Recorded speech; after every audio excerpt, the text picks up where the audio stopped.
14th, 2023, Valentine's Day. And so we will begin today's hearing. I just want to share with everyone today, we have a 3-person panel. The code permits us to serve as in a panel, so quorum is not the issue. We have a 3-person panel. Additional panelists may be joining us before we finish today, but we are perfectly fine with 3 people. Wanted to ask the law department if there's an individual, a spokesperson who will share with us any requests for continuances, withdrawals, or otherwise matters that have been negotiated to resolution. Yeah, it's Christopher Johnson for the city of Philadelphia. Good afternoon, Mr. Johnson. What do you have today? So we have a number of cases that are resolved. First, number 1 on the list. It's Okay. appeal number HA 2022-001866 regarding 3039 to 51 B Street. 4150 Kensington Avenue LLC is the owner, and that is moot complied. Moot complied. Thank you very much. Okay. Next. Oh, Mr. Johnson, before you continue, just one matter. I'd ask everyone on the panel, everyone here today, if you're listening in, please pay close attention so that if your name or your address is called, you will know the status of your case. We really don't want to go back through everything that's been said because you weren't paying attention. So please pay attention. And if the law department indicates that is moot or moot complied, that means to the law department's satisfaction, it's resolved. It's all done. You can sign off and go home, understand that it's all been resolved. Okay. So thank you very much. Mr. Johnson. Yes, number 6 on the list. It's HA 2022-001379, 6600 Elmwood Avenue. Appeal of Hallie Brook and Tara Kane Luley. That is moot complied. Moot complied. Thank you very much. Next, number 11, HA 2022-001191 regarding 901 Leland Street. The appellant Thomas Ferraro, that he sent an email to the board withdrawing the appeal, so that appeal should be marked as withdrawn. Withdrawn. Thank you. Next, I have number 17 on the list. It's appeal HA 2022-001631 for the property at 2733 North 46th Street. The appeal of Marie Fitzpatrick, that is moot complied. Moot complied. Thank you.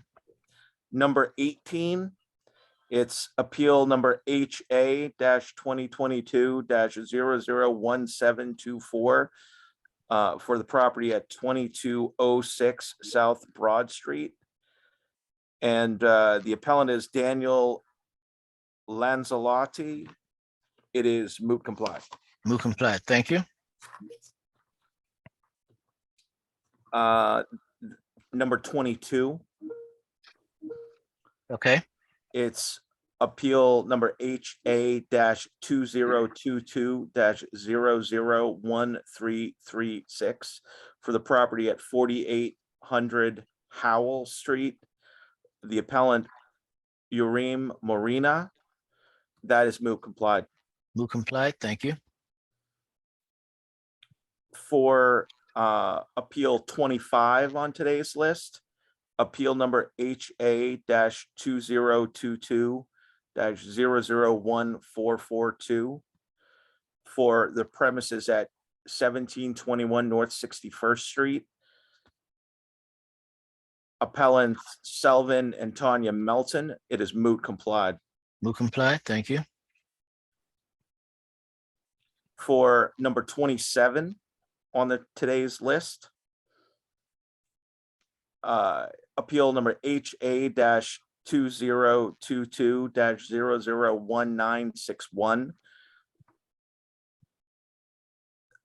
for the property at 7035 Andrews Avenue. Appellant Virginia Boone, moot complied.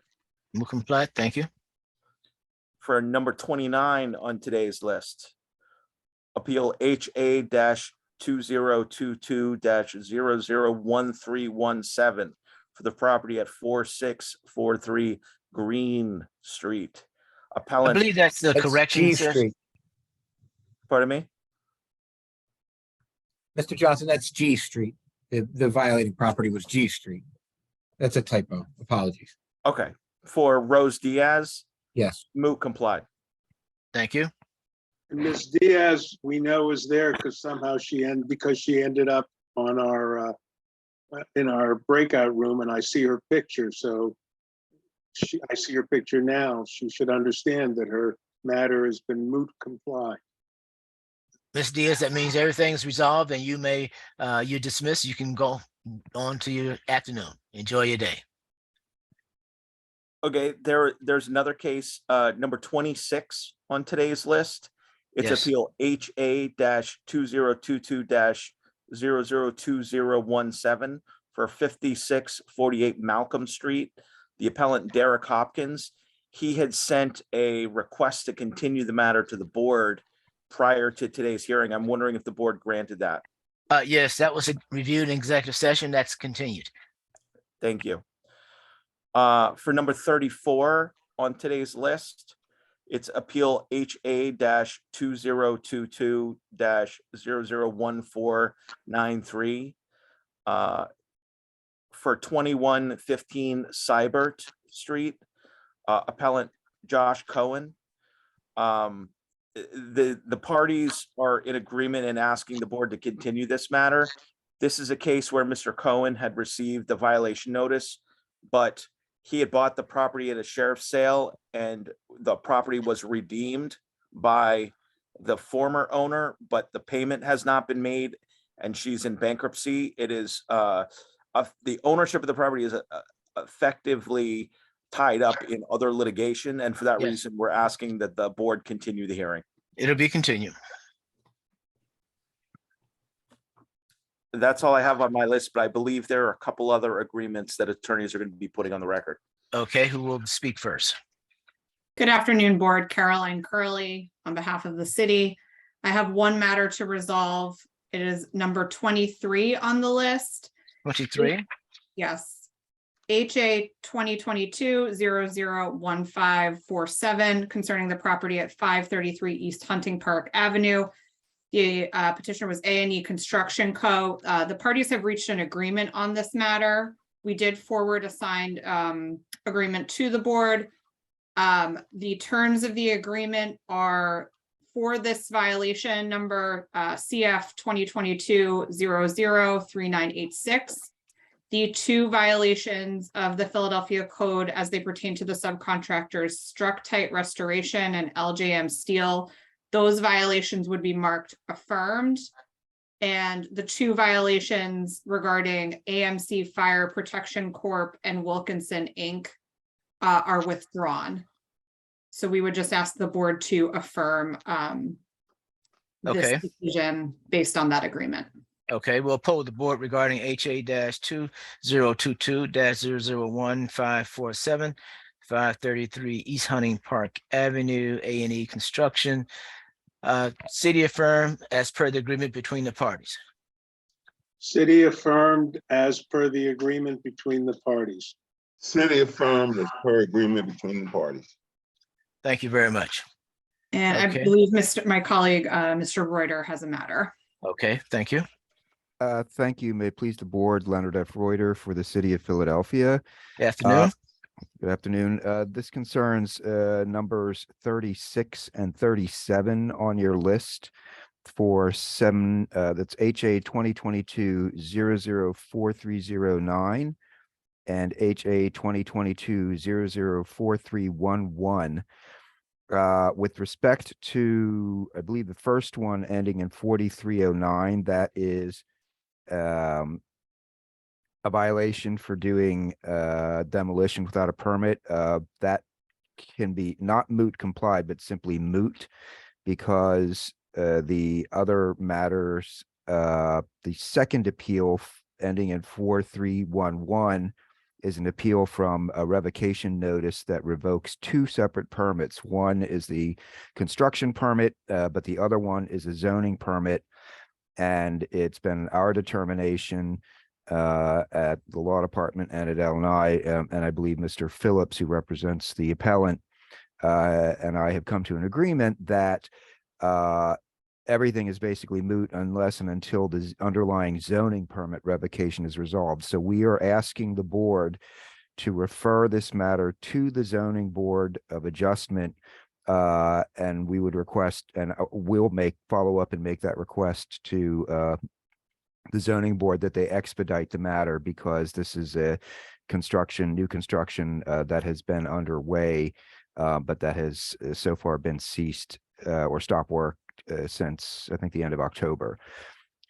So we're asking that the second appeal be referred to the zoning board of adjustment, and they really just have to hear the zoning permit revocation, but they actually also could hear the building permit revocation on the basis of some case law from several years ago about Batchelder versus zoning board of adjustment, et cetera. But all right, so Mr. Rod, if I'm correct here, you're recommending that the board vote to affirm the city and refer this matter to the zoning board of adjustment because the current matter is outside the purview of the LNI Board of Review?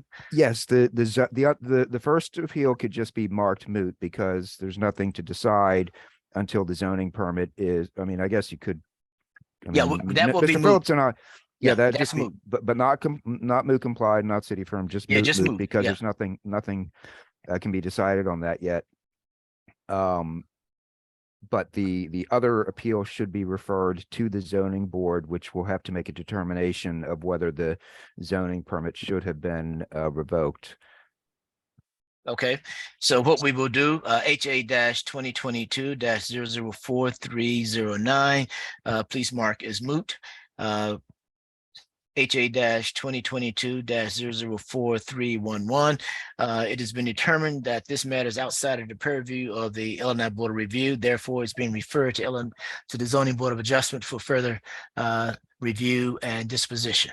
Right, and just for the record, and we'll make this clear, at the zoning board, the city is waiving any timeliness arguments about that appeal going to the zoning board at this point. Okay, So that's not going to be an issue for Mr. Phillips. so noted. Thank you.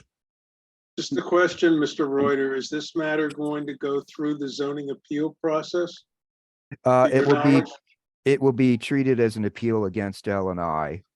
So an appeal from the revocation. So they're not at this point submitting an application for a variance or anything. This will be treated as an appeal against LNI. That is an appeal from the revocation of the zoning permit. Thank you. So there won't be any public notices, etc. I guess. That's correct. Yes. No, Okay. no posting would be required or anything like that. The reason I ask, Mr. Reuter, is I don't live very far from this property, and I am aware that it's a matter of some public neighborhood concern. Thank you. Thank you. Who else? Does anyone else have a matter? Mr. Phillips, I don't know if you want to put Oh, Mr. anything on the Phillips, record. yes. I didn't realize, sir, would you put your name on the record and just indicate your position on this matter? Thank you, Chairman Woodson. Michael Phillips on behalf of the appellant and the permit holder / property holder, 7078 Partners LP. We have no objection to transferring or referring this matter to the Zoning Board of Adjustment. I do just want to preserve for the record that we still contest the underlying nature of the violation and understand that due to the fact that the city's position right now is tied up with the zoning permit, we will address that matter and our defenses at the Zoning Board of Adjustment. Okay, thank you so much. Okay, Thank you. thank you. Okay, do we have anyone else who has a matter to present on the record? Yes, good afternoon, board members. This is Michael Rullo, RULLO, on behalf of the city. I want to direct the board's attention to number 31 on the list. 31. Ending 001186 concerning the property at 741 Spring Garden Street. The appellant is a Vito Braccia doing business as Altino Concrete Construction LLC. The violation, and I believe that Mr. Braccia is present. The reason I'm raising this is that the violation was issued to an LLC. And as far as I'm aware, there is no attorney representing Altino Concrete Construction LLC. Okay, Mr. Braccia, are you present? Mr. Braccia. Do we have it? Oh, let's do this then, Mr. Rulo. If he isn't currently present, let's He's do pre- this. Mr. Chair, he's present, but he's muted. Oh, okay. Mr. Wade, can you help with, oh, there he is. Mr. Yep, there it Braccia. is. Yeah, sorry, I'm here. Okay, Mr. Braccia, the Altino Concrete Construction LLC, is that your company? Yes, And that's the company that's been held in violation, correct? yes, Okay, now to do business before the board, LLCs would require a lawyer to represent you in these matters. And I believe that was on the paperwork that you received. So you need to Yeah. retain an attorney. yeah. My secretary just handed me these papers today. I didn't realize, and I was reading that as you were going through the thing, so figured I'd just Okay. stick it out until you said something. So Yep, so we're going to continue this matter so that you can retain counsel, yes, okay? So please do that as quickly as you can. sure. And will you guys send out another appeal date? Yes, yeah, Okay. you'll get All right. additional notice. Thank you. Yep. Okay, does anyone else have anything else? I have two matters. The Yes, ma'am. first one is number 15 on the list. Okay, let's identify yourself so that we can, everyone know who we are. Michelle Reinhardt for City of Philadelphia. Yes, And number 15 on the list is HA 2022. Apologies, Yes. I have to zoom in. 001862, which is 9230 Cambridge Street, Galina Marakova. There was a request from both of the parties in order to continue this. They were made separately, but I believe on Friday and yesterday. So I was wondering whether the board made a determination. yes, we determined executive session to continue the matter. Thank you. And then number 33 on the list. This is for Cottam Construction, Yes, which is HA 2022-001131. There is no property address listed on the schedule, but it is for 1900 JFK. okay, The thank you. appellant made a continuance request, and they are also an LLC. So I responded at the time saying that since the notice of violation was issued to an LLC, my understanding was the board rules would require an attorney. So I would also just like to put it on the record that in writing, Mr. Cottam responded with the board copied that he will obtain counsel for the next hearing and knows that the city would oppose a further continuance based on that. So that, am I to believe that you really would like to, if we agreed with you to add a must be heard requirement? Yes, that would be great. Thank you. Okay, so we will continue this matter and with the requirement that it must be heard at the next hearing. Okay, thank you. That was it. Thank you. Alrighty. Anything else from anyone? Okay, there are several matters that the board itself would like to raise, and we'll start with, there are several appeals by Sergey Fedorov. First is HA 2022-001345. That's number 4 on the list. Who's representing the city in this matter? It's Christopher Johnson for the city of Philadelphia. Okay, is Mr. Fedorov present? The issue here, Mr. Johnson, is that we believe this is a corporation that requires legal representation.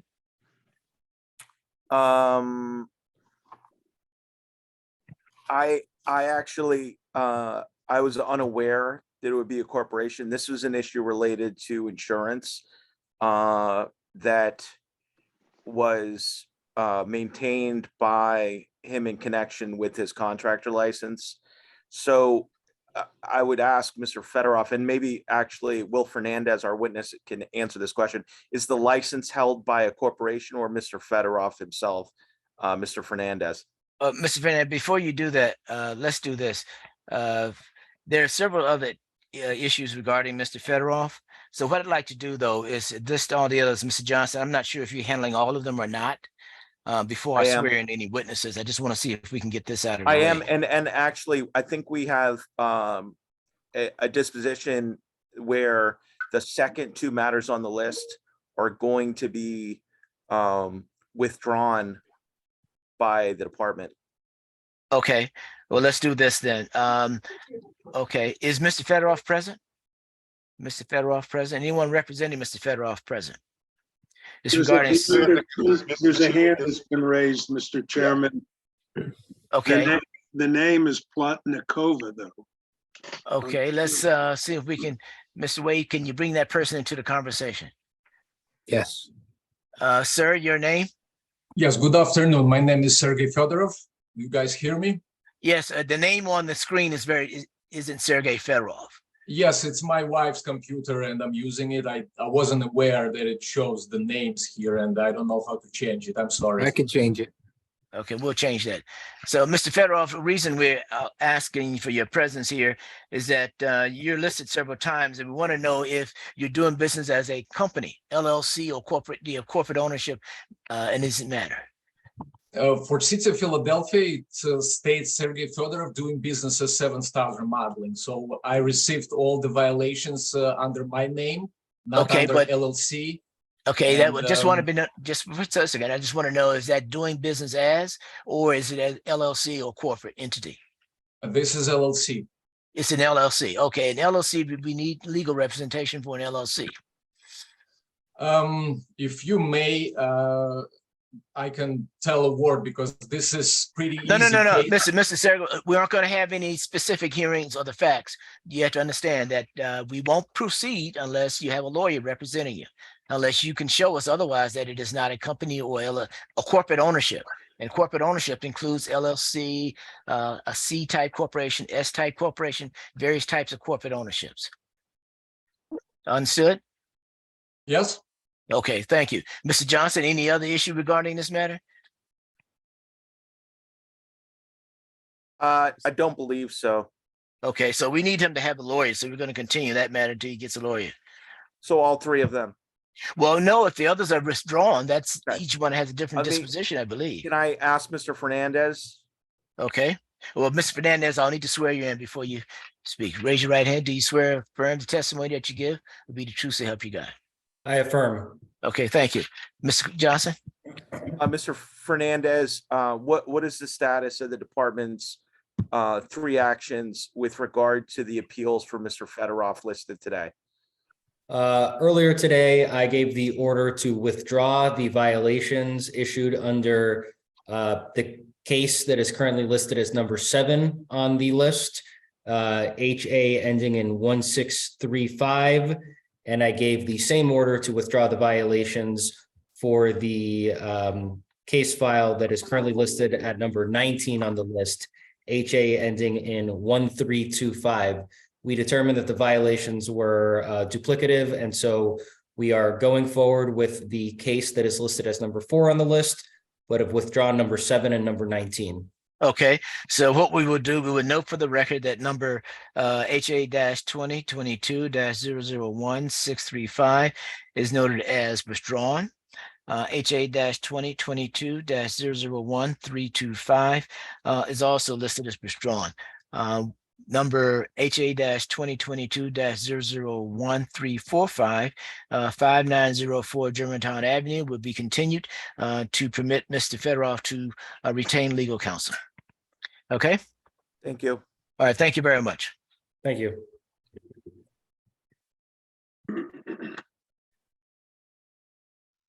All righty. Is any, or let me think of maybe one additional matter here that I need to bring to your attention. Mr. Yes, sir. Chairman, number 9, we had a question of a late appeal. And Yes. number one other one may need counsel, number 30. Yes. Well, yes, we've already continued number 30. No, my apologies. We have not. My apologies. So let's do this. Let's call number 30. That's HA-2022-001562, 1330 South Patton Street. Who's representing that matter? Caroline Curley on behalf of the city. Ms. Curley, A Squared Construction. Who's representing A Squared Construction? We believe that matter requires an attorney for the appellant, unless you have different information. He needs to be here first. Yeah, So, he's not present. And Service was made. service was made. Okay, let's do this then. What we will do, Ms. Curley, we will come back to you shortly. Okay. And Okay. once we get the hearing started. okay. Okay. Let's go now to number 9, which is HA-2022-001737, 2021 East Orleans Street. Who's representing the city? Michelle Reinhardt for City of Philadelphia. Ms. Reinhardt, how are you? How are you? Diane Mills, is Diane Mills present? Diane Mills. Ms. Reinhardt, our issue here is one of timeliness. It appears that the notice of violation was 12/1/21 and the appeal was submitted April 11th, 22. Mr. Chair, Yes, sir. I do have a late email here that says she is withdrawing her appeal. And who's that email from? It is from Diane Mills, And the was date sent- of that email? February 7th. February 7th. Okay, it appears that Ms. Mills has withdrawn her appeal. Ms. Reinhardt, we will send that over to a copy of that to you for your records if you don't have it. Thank you. I appreciate that. Sorry about that. I did have one other that was a late appeal. If we are handling those now, it is number Yes. 24 on the list. Yes. What number was that, Mr. Chair? This is now 24. Okay, Ms. Reinhardt, please continue. This was HA 2022-001996, property address 1345 West Seltzer Street, appellant Alicia Kemp, and I believe that she is here. Okay, what are the dates in concern? So the notice of violation was March 23rd, 2022. The deadline to appeal on the notice of violation was April 22nd, 2022, and the appeal was April 29th, 2022. Oh, okay, so 7 days late. Yes. Okay, in that instance, is there Miss Alicia Kemp present? Alicia. Yes, I'm Ms. present. Yes, Ms. Kemp, would you raise your right hand so you may be sworn? Do you swear or affirm the testimony you give be the truth to help you God? Yes, I do. Okay, thank you. Ms. Kemp, can you explain why this matter was late? Why you appealed it late? Because I didn't receive the notice until at least 3 to 4 days prior. So as soon as I was able to get downtown and I went in person to appeal it, I called on the phone, I emailed, and they told me I needed to come in person. I literally got it 3 to 4 days. I mean, you say 3 to 4 days. I need to understand 3 to 4 days before what? Before the deadline was to appeal. Oh, well, was it mailed to the correct address? It was mailed to the correct address. I'm not sure why I received it late. If they can look to see, actually, I don't even have it, but if the postmark date and the date that was listed on the notice showed that I got it late. Okay, all right. Was it within the board's discretion to determine whether to hear it, given that it was only a 7-day lapse? We'll hear this today. Okay, Ms. Reinhardt, we're going to hear this today. Okay. Okay, prepared I'm to going go to make forward? an objection at the time that it's called. Sure, that's okay. That's perfectly fine. Okay. All righty. Let's see here. What else do we have? Ms. Kemp, your case will be called in its order, okay? That was just to see if your late appeal was going to be heard. Okay. So, okay. Want to know who's handling number 5? That's appeal number HA-2022-000240-9220-50 Germantown Avenue. Or So this Robert is, Schuster. I'm sorry. Yeah, Caroline Curley on behalf of the city. Ms. Curley, Now, I understand there's a complicated underlying matter here. There's a request for continuance. What is your understanding of this? So, board, and to be clear, Mr. Blasey is present, who represents the petitioner, Mr. Schusterman. I would actually contend that this is actually a very simple matter. This appeal is an appeal of LNI's issuance of a site utility permit. The petitioner is a neighbor of the actual owners who have obtained the permit. And the petitioner is additionally, I think, a 501c3 organization that represents largely environmental issues. Their basis of the appeal that is on the appeal paperwork is simply they are contesting the issuance of this permit because there was simply no public input on the issuance of a site utility permit. Since there is no requirement for public input on this kind of permit, on its face, the appeal should be denied. Okay, and Mr. So there's no Blasey? reason to continue this matter today. Okay, Mr. Blasey? Yes, Your Honor. Our views is slightly different and I would say a little more sophisticated. Yes, we would like there to be the opportunity for public Mr. input. Blasey, before you continue your comments, Oh. would you mind putting your name and representation on the record, please? Certainly. My full name is Douglas, middle initial R, Blasey. I'm an attorney at Elliott Greenleaf, and with me is my colleague and attorney there also, Stephen Tolliver. And we represent Mr. Schusterman in this matter, as well as representing the organization of which he's president, I believe is his title, which is Responsible Preservation, Inc. That's the name of the corporation?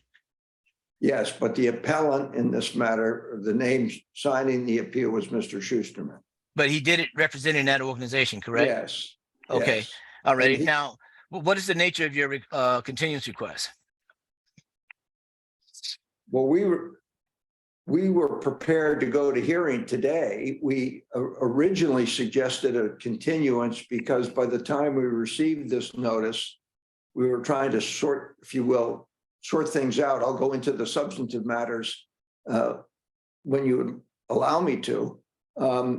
But because of the reasons Ms. Curley just advanced, she said that the city would oppose the continuance. So while we filed, I think, a request for one, we have heard no action from the board regarding that request. So we assumed we were to proceed on the merits today, one way or the other.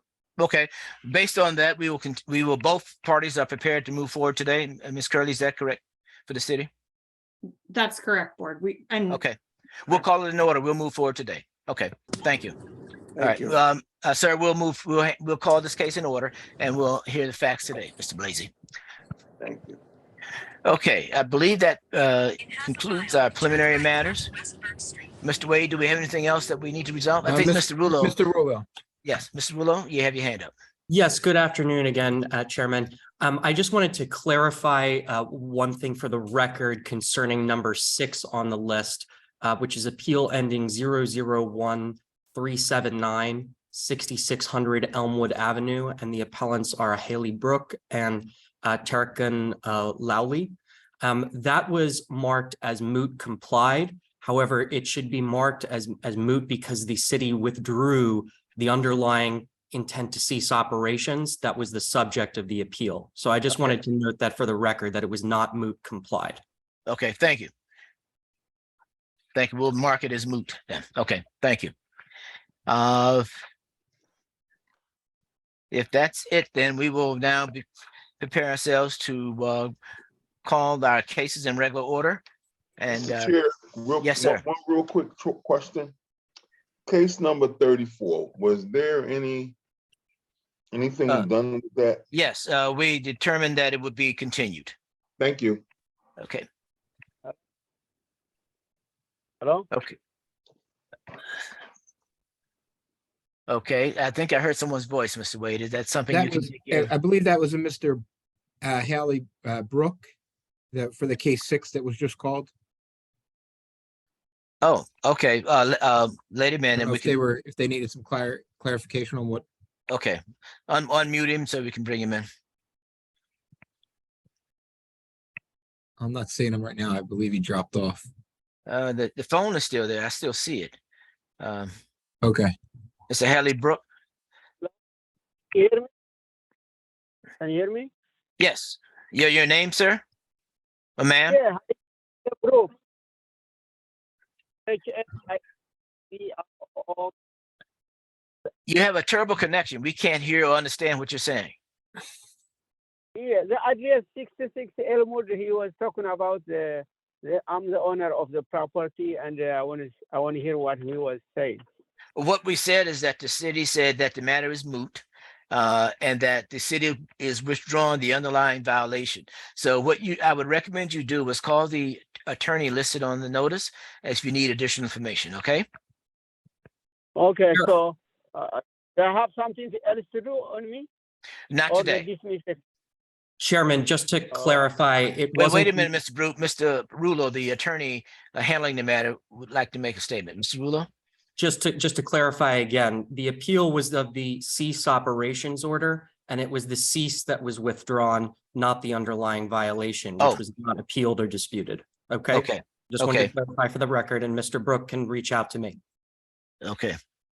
Did you hear that, Okay. Mr. Brook? Yeah, who I should reach it? The lawyer? The Yes, city lawyer or the lawyer who's handling the cease, Mr. Rulo. Lula? Okay, Okay? Thank you very much. okay, thank you. All right, bye. Thank you. Okay, Mr. Wade, let's go to the list and get That brings started. us, that brings us to case number 2. Hearing appeal number HA 2022-001124, Wiley White, 2833 North Bailey Street. Okay, who's representing the city? Good afternoon, Michelle Reinhardt for City of Philadelphia. Good afternoon, Ms. Reinhardt. Who's representing Wiley White? It's 2833 North Bailey Street. Anyone here for that matter? 2833 North Bailey.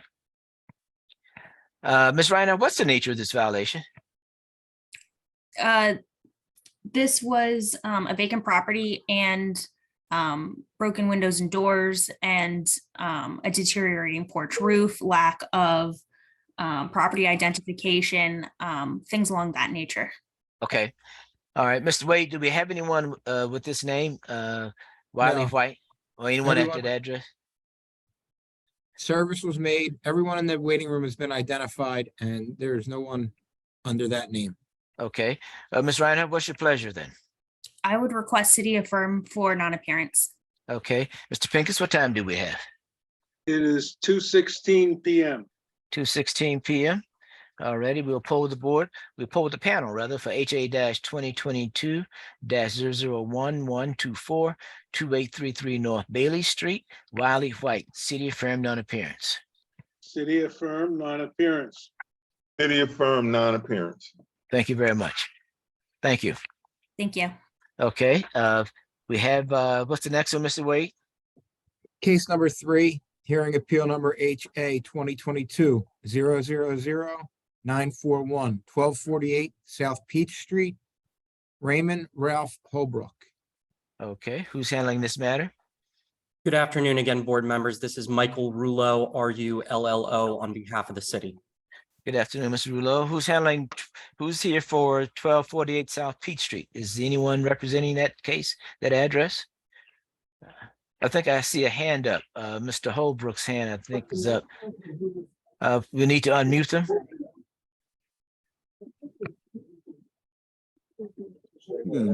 Okay. Sir, would you introduce yourself, please? Name is Raymond R. Holbrook, owner of 1248 South Peach Street. Okay, alrighty. Let's do this. There's some background noise. Mr. Holbrook, is that on your end? Like a No. television or radio or something? Nope. Okay, alrighty. All right, I Mr. think Holbrook. that's Ralph Davis, Mr. Chair. Okay, It's muted now. all right, thank you. Mr. Holbrook, would you raise your right hand so that you can be sworn? Oh. Do you swear or affirm the testimony that you give today be the truth so help you God? Yes, Okay, thank you. You can place your hand down. And before we begin, Mr. Holbrook, are you this only name on the deed of this property? yes, Okay, so this is your property yes, and is owned by you, your personal name, not as a corporation or LLC. just by me. Okay, thank you. Okay, let's proceed then. Mr. Rulo? Thank you, board members. I'm going to call Inspector Ron Davis, please. Okay. Good afternoon, Mr. Davis. Raise your right hand. Do you swear affirm the Good morning. testimony you give today be the truth so help you God? Yes. All right, thank you. Okay, let's proceed. Good afternoon, Inspector Davis. Can you explain your, please explain your role with the Department of License and Inspections? Okay, so right now I'm a code administrator. I just got over here about 6 months ago.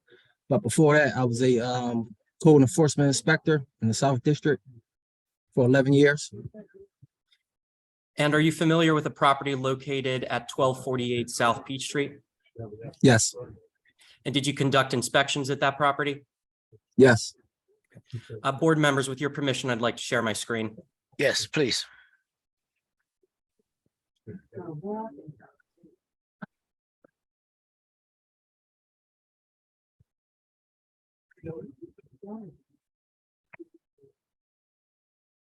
Can you see what's displayed on the screen? Mr. Rulo, you need to magnify that considerably. We can barely. Yes. Yeah. Can you see it now? Need a little more. We want to be able to read the information. Okay, can you see what's displayed as an Exhibit A on the screen right now? Speaking for the panel, we can't. Can you see that now? No, it's not. Yeah. Your No, changes are okay. not affecting Yeah. the document. But tell them that exhibit A not showing up. Let me Oh, try there you go. resharing, please. 1 second. Okay. And Mr. Davis, I'm wondering if the voices we're hearing might be people in your office that are speaking, and if there's some way to be a little. Yes, give me 1 second. Give me 1 second. I'm gonna go to another room. 1 second. Okay, while you're doing that, we're going to get this exhibit queued up. Can you see what's marked as Exhibit A now on the screen? The panel can see that, yes. Okay, thank you. Yes, I can see it.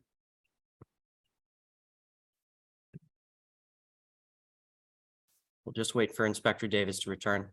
Okay.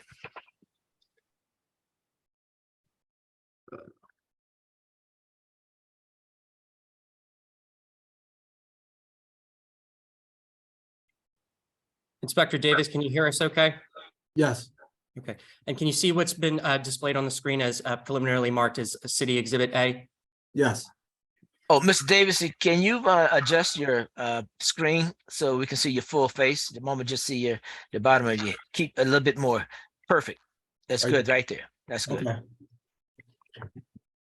And I'm moving to the first page of this document. Can you see what's displayed in the title here as violation notice? Yes. Oh, I'm sorry, Mr. Rulo. Mr. Washington, yes. Yes, Mr. Davis is listed as Sherelle Alfred. Oh, yes. Mr. Wade, make that change, please. Wow, for this portion of the hearing. I assume he went into her office. Yeah, but we'll need to change that for the, it'll be helpful for everyone if his name is changed on the screen. So if Mr. Wade could take care of that, please proceed, Mr. Rulo, while that's being done. Okay. Inspector Davis, can you see what's marked on the screen as titled violation notice in order to correct? Yes. And what is this document? What's the date of this document? So it's a notice of violation orders to correct. It was issued on February 4th, 2022. And are you familiar with this document? Yes. Okay. And turning down here where it's listing the violations, can you walk us through what the violations are at this property? Yes, so the first one is for the electrical system. It was exposed wires throughout the property and open junction box. I also issued a unfit because it was a young children in that property with exposed wires. And I'm moving down now. Can you walk us through the additional violations that are listed here? Yes, fire code 605.6 also is open junction box and exposed wire in the basement area. I didn't see no carbon monoxide or smoke detectors at the time. And also rental license was expired. All right, and I'm moving down now. Can you see what's been preliminarily marked as Exhibit B? Yes. Okay. And let me zoom in here. Board members and Inspector Davis, can you see this image clearly? Yes. Okay. And what is this image displaying? So that's the basement area. It's missing the fuse box, the cover. Okay. And moving down to this next image, can you describe what's seen here? Also open wires, cover box, as you can see, is open. And is that the same thing for this image as well now? Yes, throughout the basement. And then we also see that as an issue on the outside of the building, correct? Yes. Front light fixture. All right, and then can you describe what's on this image now? So this the light fixture is also missing the cover, and also you see that's exposed wire. And I'm going to be moving down to one more, excuse me. Oh, it's missing. Okay, so, and just to reiterate, as far as you're aware, the violations are still open at this property? Yes. And have you attempted additional inspections since then? No, I haven't, because I had got a promotion, become a code administrator. All right. Are you aware of attempts to re-inspect the property to determine the status of the violations? Yes. And as far as the department is where the violations are still open, correct? Yes. Thank you.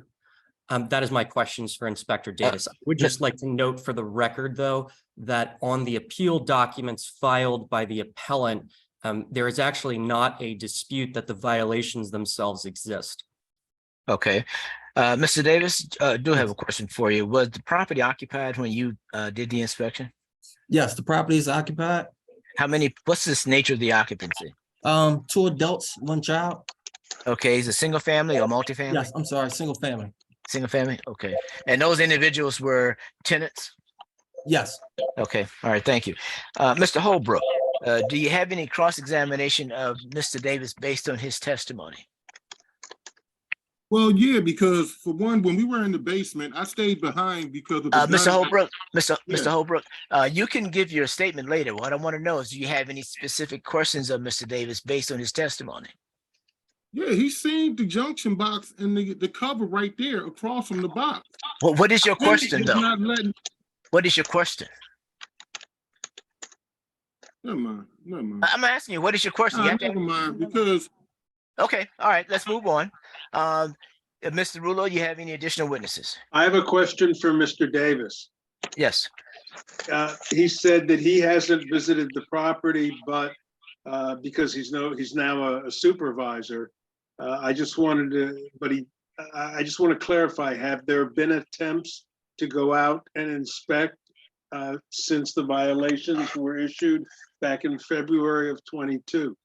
Yes, so another inspector did go out, but they couldn't gain access. So that's why I testified. right here. That's why I testified, because I was the one that went into the property and I know what was going on. When, how recently was that effort made to go out and re-inspect? I can check. Give me a second. I can pull it up on my on a document. Okay, let's do that. Could I say something? Just a moment, Mr. Holbrook. In a moment, you'll be able to explain your side of things, okay? Just a moment. Okay, it's loading up. Give me 1 second.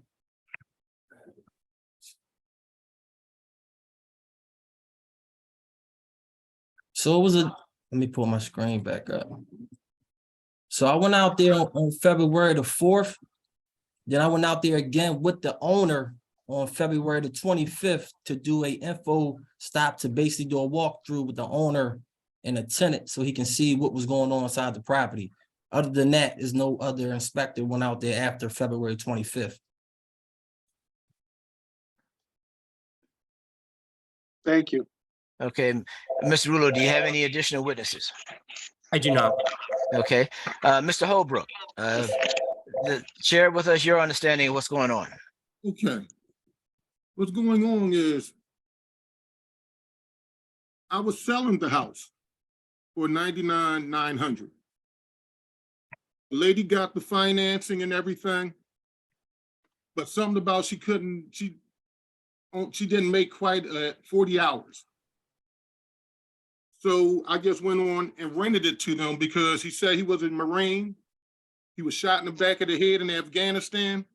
So I thought I was helping the person out because they were staying with their father-in-law in a senior's home. And I told him, I said, I really want to sell the house. And he said, can you help me? I only got $900. He was supposed to pay me the other $1,800 2 weeks after that for the move-in. And I explained to him, I don't have the renter's license, but I'm not going to let you be on the street with your child. My uncle's a Marine. Board members, I just need to lodge an objection for the record on the grounds of relevance. I understand that you're going to be proceeding, but I just need to note that objection for the record. So noted, Mr. Rulo. Okay, thank you. Mr. Holbrook, what we'd like you to do though is get to the facts of the case though, okay? Okay. Everything was in the house that needed to be fixed. I didn't know the guy was a crackhead. My material, as Mr. Davis seen, when him and I inspected the property, his wife threw out back in October, November. And I have the text from the other neighbor showing that Mr. Davis and I walked on the neighbor's porch across the street who picked up all my hardwood flooring and put on this porch. The box, the junction box, the cover is right there on the table across from the box. The cover for the one in the ceiling where the pigtail is right there. Everything was down in that basement. He has not let me in the house since me and Mr. Davis been there. He has also assaulted the gentleman who was fixing the stove, putting the keypad in. He's assaulted the electrician. He has pulled a gun on me. And I have the police reports. The police have been to my house almost 25 times since they had been there. They're selling drugs out my house. They're even throwing trash on other people's neighbors, on the other neighbor's property next to me. Okay. They haven't paid me nothing so I can come square away the license. I don't have no money. Okay, Mr. Holbrook, I have a question for you. Do you have a written lease with those individuals? Yes, I do. Okay, have you taken the appropriate legal action to have them evicted? I wanted to see how this goes out. I just Okay, two different, okay. I want you to understand something. The issue of the violation notices stand on their own. If they exist, the owner, I don't care who you allow to move in, is not the issue. The issue is whether those violation notices exist.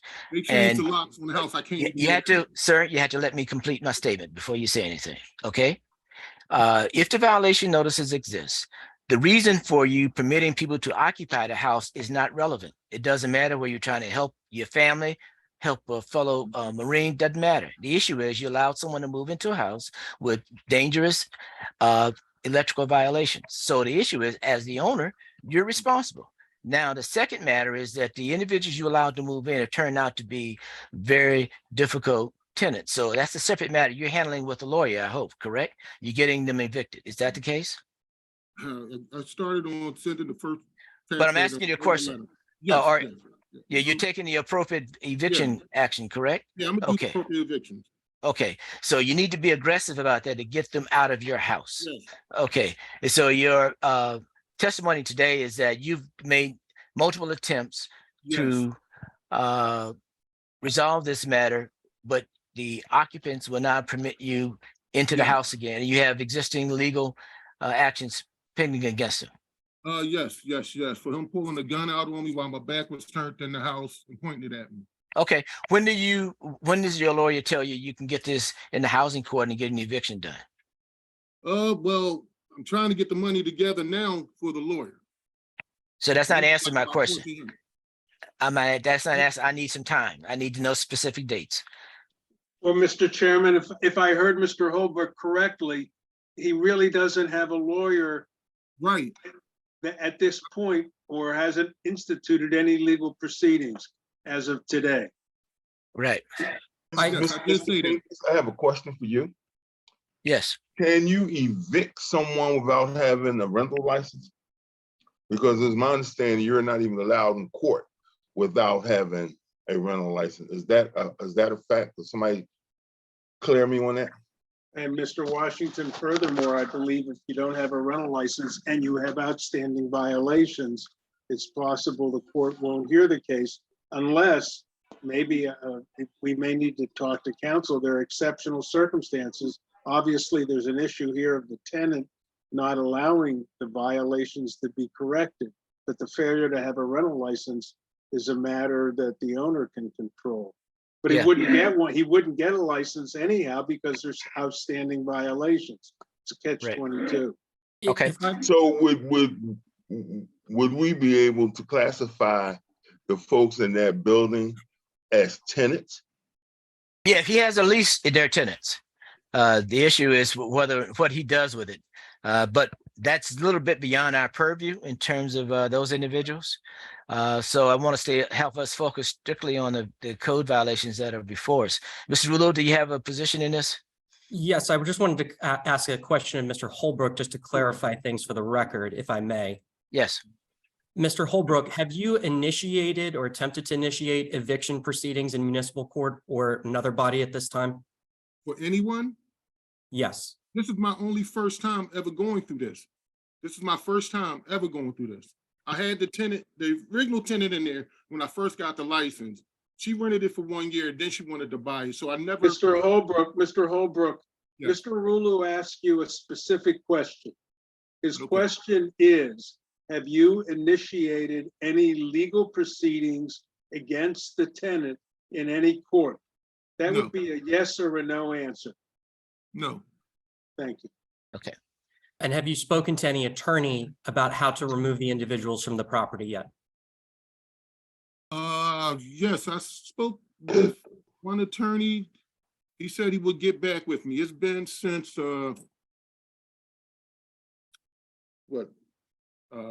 January the 3rd or 4th, when Mango and August wrote this, cease and desist letter up for me.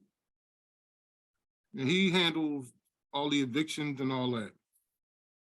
And then I'd like to clarify again, so the conditions of these exposed wires, if I understood your testimony correctly, those conditions existed at the time the property became occupied. No. So there was you indicated that there was a lease that was signed with this individual? Yes.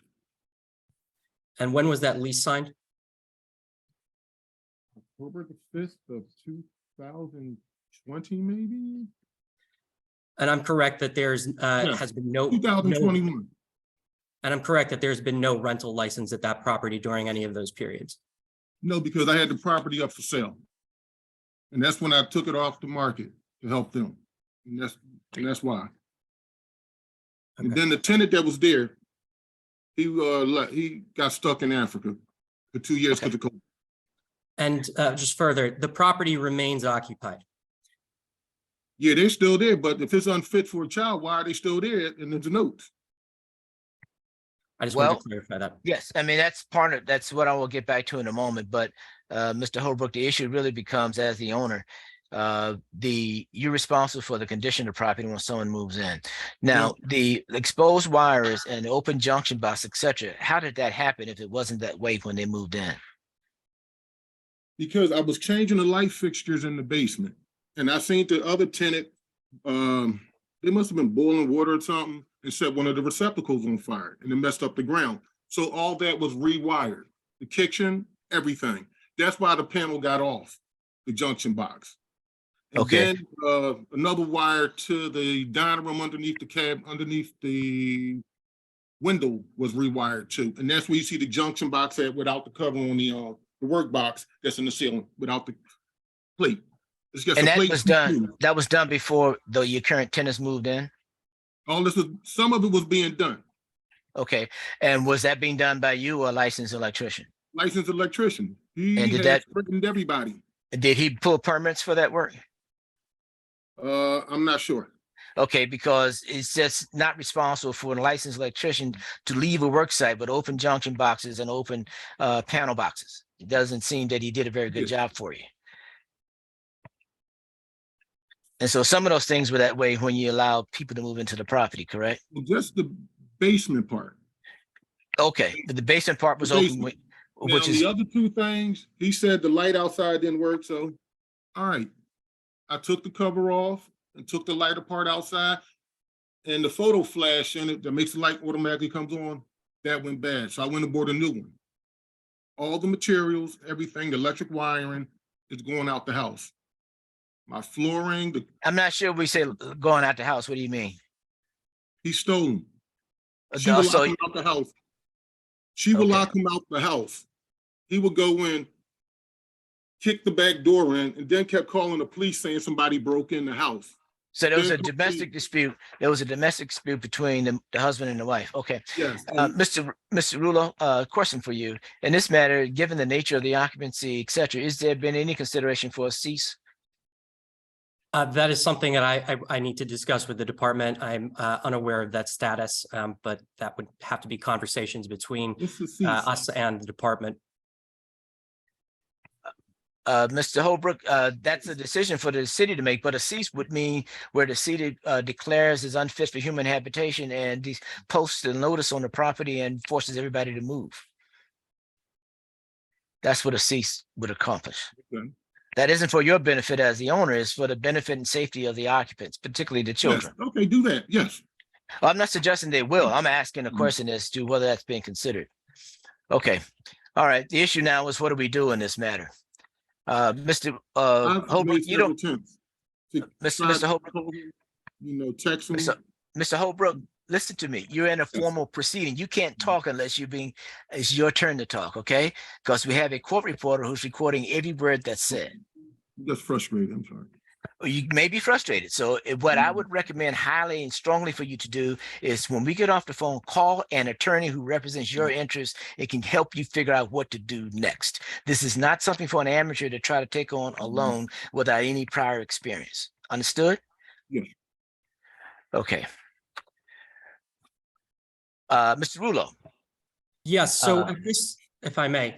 Yes. So at this time, the city is requesting a city affirm. I think that what we've heard today is that the underlying violations, there's really not a dispute that those conditions exist at the property.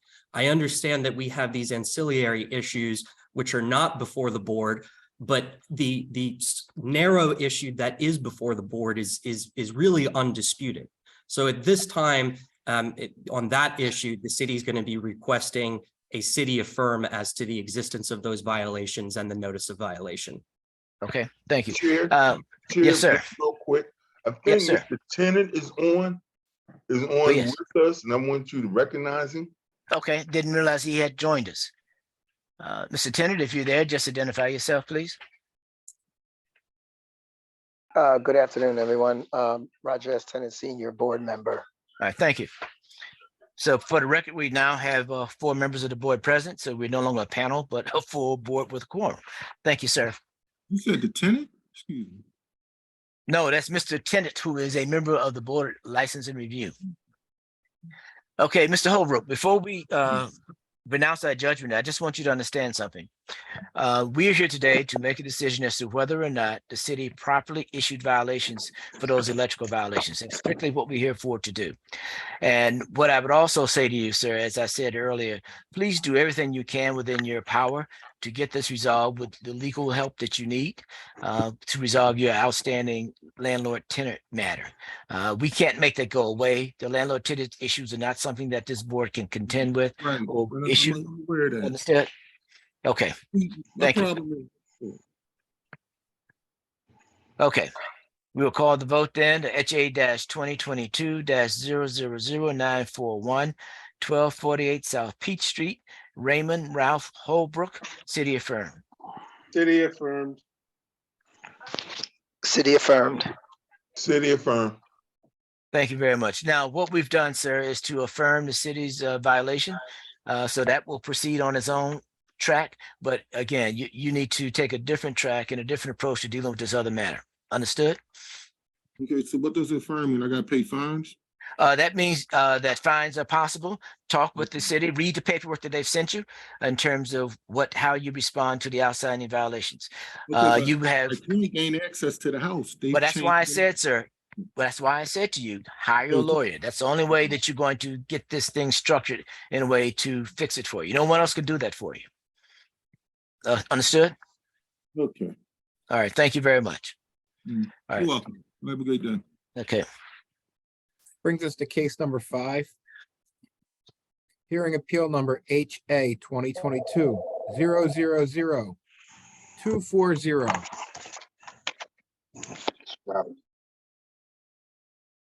Okay. Who's handling this matter? 9220 through 50 Germantown Avenue, Robert Schuster. Okay. Again, Caroline Curley on behalf of the city. Okay. Douglas R. Blasey. Your Honor, I'm present and here. All right. Thank you very much. Okay. Does the city have any witnesses for today? No, board. Again, we did discuss this briefly. This appeal, again, for the record, is concerning the issuance of a site utility permit.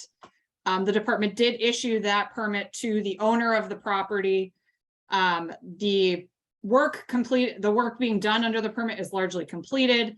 This appeal followed by Mr. Schusterman as well as his 501c3. The department would reserve a standing argument, as there really hasn't been any solid evidence of aggrievement in this case, other than the fact that Mr. Schusterman is a neighbor to the property. That being said, the only basis that is set forth in the reason for this appeal is that the permit was issued without the neighbor having the opportunity to review and comment on the underlying application. Since that is not a requirement under the code, this appeal should be dismissed on its face for failing to include any grounds that would warrant appeal. Okay, thank you. Okay. I have a question. I have yes. a question. Yes. Ms. Curley, are you basically saying that you don't believe this? Do you believe the board has jurisdiction, or because there is no appellate process for this type of permit, the board shouldn't hear the case? There's no jurisdiction to hear the case. There hasn't really been a showing of standing, which would take away any sort of jurisdiction. I think this kind of permit can be appealed to the Board of License and Inspection Review. For example, if the owner had been denied this permit or something like that had occurred, that's not the situation we have here. So on its face, this appeal can be denied. Okay. I have a question, Mr. Chair. Ms. Curley, Yes. I just want to verify that you said that this appeal was brought to this board by the neighbor, not the owner of the property? That is my understanding. Okay. It is then I definitely understand. not the owner. Right, who has the My right bel- to appeal. Who has the right to appeal, but the neighbor doesn't on the property itself. Absent a I think showing that's- of, I think their contention, and I'm sure they will explain, is that it has some sort of environmental impact and an impact on them as a neighbor. I'm taking on their face that they're the neighbor, and I'm taking on their face that the 501c3 represents environmental issues. There hasn't been an actual showing on that aggrievement. Okay, thank you. Well, let's do this then. Mr. Blasey, interested in hearing if you could begin with the basis of your appeal and how that's afforded within the confines of the code. I certainly do that. I would like to ask if the administrator there has the submission and can at some point bring up the affidavit of Stephen Tolliver that had attachments with it. It may be helpful for the Well, board to look at that. Mr. Blasey, how we normally do this, that the particularly attorney representing the both sides are responsible for putting up their exhibits. So if that's an exhibit you want to present, we'd like you to just share your screen and put it up and we'll review it. We'll have to, we can do that. We will do that. We understood from the notice that we were to submit them to the board. Oh, yeah, and the board absolutely. Displayed them. So it was, all right. Absolutely. We want to see them so we can review them and members of the board, but during the hearing itself, the attorneys who are representing the interests of the clients generally present their exhibits. Okay, well, we will certainly do that. Can you, why don't we just wait while that's under? So I'm happy, I mean, Mr. Tolliver, I'm happy to assist with that. I do have copies of the exhibits. I just need to know, obviously I'm going to object to Mr. Tolliver's affidavit as relevance for this purpose until there's some establishment of why it needs to be shown. But I am happy to show exhibits when Okay, Mr. Blasey, Miss Curley has. We just about have it, I think. Just hold it. Well, Ms. Curley said that before you present it, she wants an explanation of why it is that this affidavit is being presented for our consideration. I mean, I correct. saw the exhibits. I did see the exhibits and I did see an affidavit. But I guess the question is, before we give it any consideration, why is it that we should consider it? I'll be happy then to address that first, and then we can look at it. I thought the exhibit explained it in considerable detail. Our point is probably several fold. The most basic component is we believe the supporting plans and drawings and details of any permit are a public record, and we should have access to them. And both Mr. Schusterman, as the applicant and filing of the appeal, has attempted to gain access. Colleagues of his associated with the Responsible Preservation Inc. have sought access to the underlying plans, and I'll tell you why we think they're important in just a moment. And we've never been able to get them. Mr. Blasey, question for you. Have you Yes. submitted formal requests for access to review those documents? Yes, and on several levels. The first thing we did was internal reviews, I think, including the Atlas system.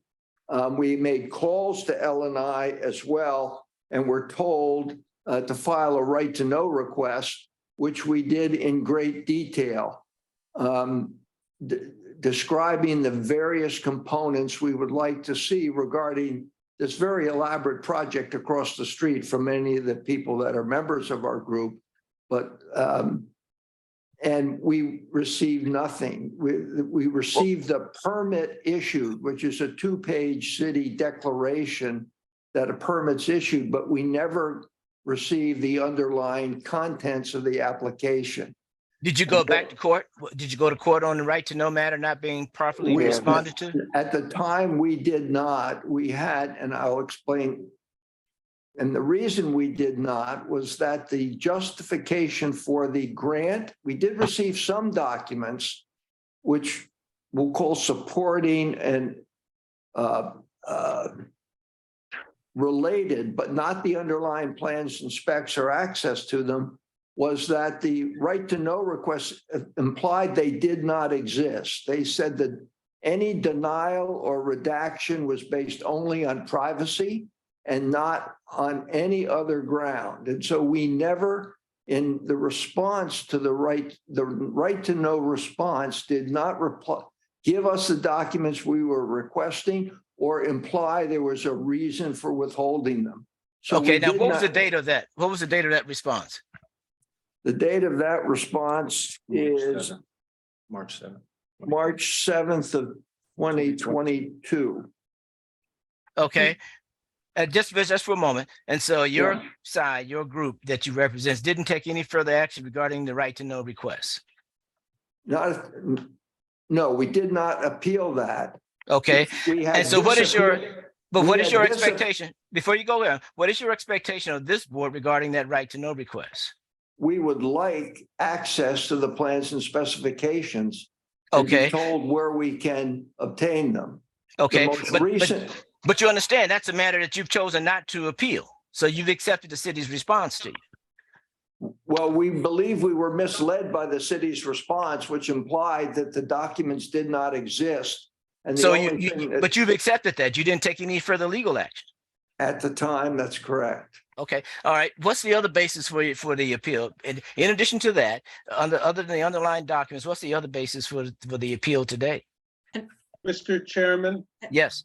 the appeal that is on record with the department that's dated before this conversation that Mr. Blasey was having regarding the right to know request, that appeal is dated January 14th, 2022, and says that parties have not had the opportunity to review and comment on the underlying application. Right. And are therefore concerned that the approval will have an adverse effect on them and their properties. That's what they appealed in January of 2022, which is Okay. a And so, little over a year ago. Okay, thank you. So, Mr. Blasey, do you in fact have a case to make today as to why your organization, in this instance, should stop the approval of a permit based on your lack of participation and review of the documents? Based on your appeal, the language in your appeal. We have considerable, associated with our group is considerable technical expertise. Mr. Blasey, And that we is will- not the answer to a question that I've asked. The answer, I want you to present your reasoning as to why the city, and following its own codes and procedures, proceeded, why it shouldn't be allowed to do that. Based on where do you have the authority within the code to stop the issuance of a permit because you didn't get a chance to review the other documents? We think, in a sense, Your Honor, the proper question is, where is the city's authority to deny us access to what we believe is a public record? Well, I We get to think it decide. hap- I get to decide what my question will be, and I get to ask you the question. So I'd Yeah. like you to answer that, because our decision will based on how you respond. Yeah. Your Honor, what I'm trying to say is we wanted to see the underlying plans and specification that presumably were reviewed by the city and support the approval of the permit. Oh, simply put, and then we might have had comments on those that could have been directed either to the city, LNI, or to the applicant, which may not, we may or may not have judicial status in of themselves, but we wish to be able to see what was proposed. We believe that's a public document which we were denied access to, and we simply wish to review it. What, Mr. Blasey, why didn't you make that request in your initial appeal? And if you felt that you weren't getting the correct answer when the city responded in March of 2022, why didn't you amend your appeal within 30 days to state that? Because at least as I understand the city's position, the basic permit that was issued doesn't require any public consideration of that particular permit. So, and that seems to me, your initial appeal states you haven't had the opportunity to review the documents. And the fact is that the law, as I understand it, doesn't require it. So the city said, okay, that you filed your appeal in January. We're here today to consider your appeal. And the city says, well, the appeal speaks to providing underlying documents, which in fact aren't required as part of the application process. Subsequently, you made a freedom of information request and were denied, but you haven't challenged that, or you believe you were denied, or you didn't get whatever you were requesting, and you haven't filed an appeal timely regarding that denial. What is there that you think we should be? You said to the chairman that the question should be, but that certainly isn't the question that was presented in your appeal. And we're not, I don't think it's our responsibility to create a new appeal at a hearing today. Well, I think we're correct on the dates of the original appeal, which was January 14th. And the statement made by Mr. Schusterman in that appeal was that we, the interested parties, have not had the opportunity to review and comment on the underlying application. And that includes plans and specifications. And when we asked for them— Mr. Blasey, why are you entitled, you or whoever Mr. Schusterman is speaking for, to review the underlying plans and specifications? Where is it written? Where is there a code provision that you're basing this appeal on? Is there some provision in the city code that you want to reference for us to review? Has it been filed as an exhibit to your exhibits? I'd like to know what code provision you're referring to as the underlying basis. We think it's the state Open Records Act that requires this to be available to us, unless there's an exemption from the availability of such a document. And the only reason given in the denial of our right to know request was components were deleted due to confidentiality of individual privacy data, such as social security numbers. Excuse me, Mr. Blasey. Mr. Chair, if I may, real quickly, Mr. Blazer, you stated that there is a state right to know, but then it boils back down to the local jurisdiction, and that takes precedence over this. Well, in terms of permits and issuance of permits and reviews. Well, I believe the citation from the city's LNI right to know office was to the state law. Mr. Blasey, Mr. Blasey, isn't that all matters that came subsequent to the date of your appeal? And you're Correct. talking about the Right to Know Act and the documents, and those things are subsequent to the date of your appeal. That's correct. It's Well- because we never, previous requests to obtain and consider and look at those documents had always been rejected or met with silence. We never received what we were requesting. So we frankly, I'll call it a protective appeal when the permit was there, filed that appeal. So if and when we could obtain the documents, and if we had what we thought would be a constructive or a lawful or appropriate comment, could make them and had protected our right to appeal by having filed it. So we were doing things in some order that we thought was appropriate.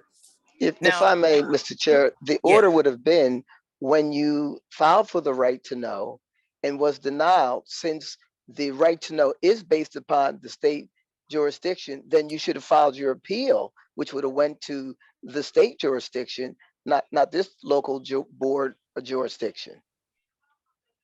Well, if that's, there'll be other opportunities to do this in the future with additional permits presumably being sought on this project. And if that becomes, if you will, the law of the case, we will certainly do that in the future. We thought here we'd like a clear, we believe our request to L&I and the right to know request was to L&I, created a catch-22 process for us, pretending things weren't available. You'd go for records, you get portions, you get the city's approval, but you couldn't find any place a reference to the underlying plans and specifications.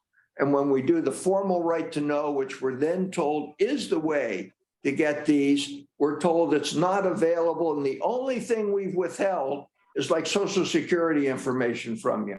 So we did receive some things, but not what we're quite sure is there and is always being hidden from us. And it's very unsettling.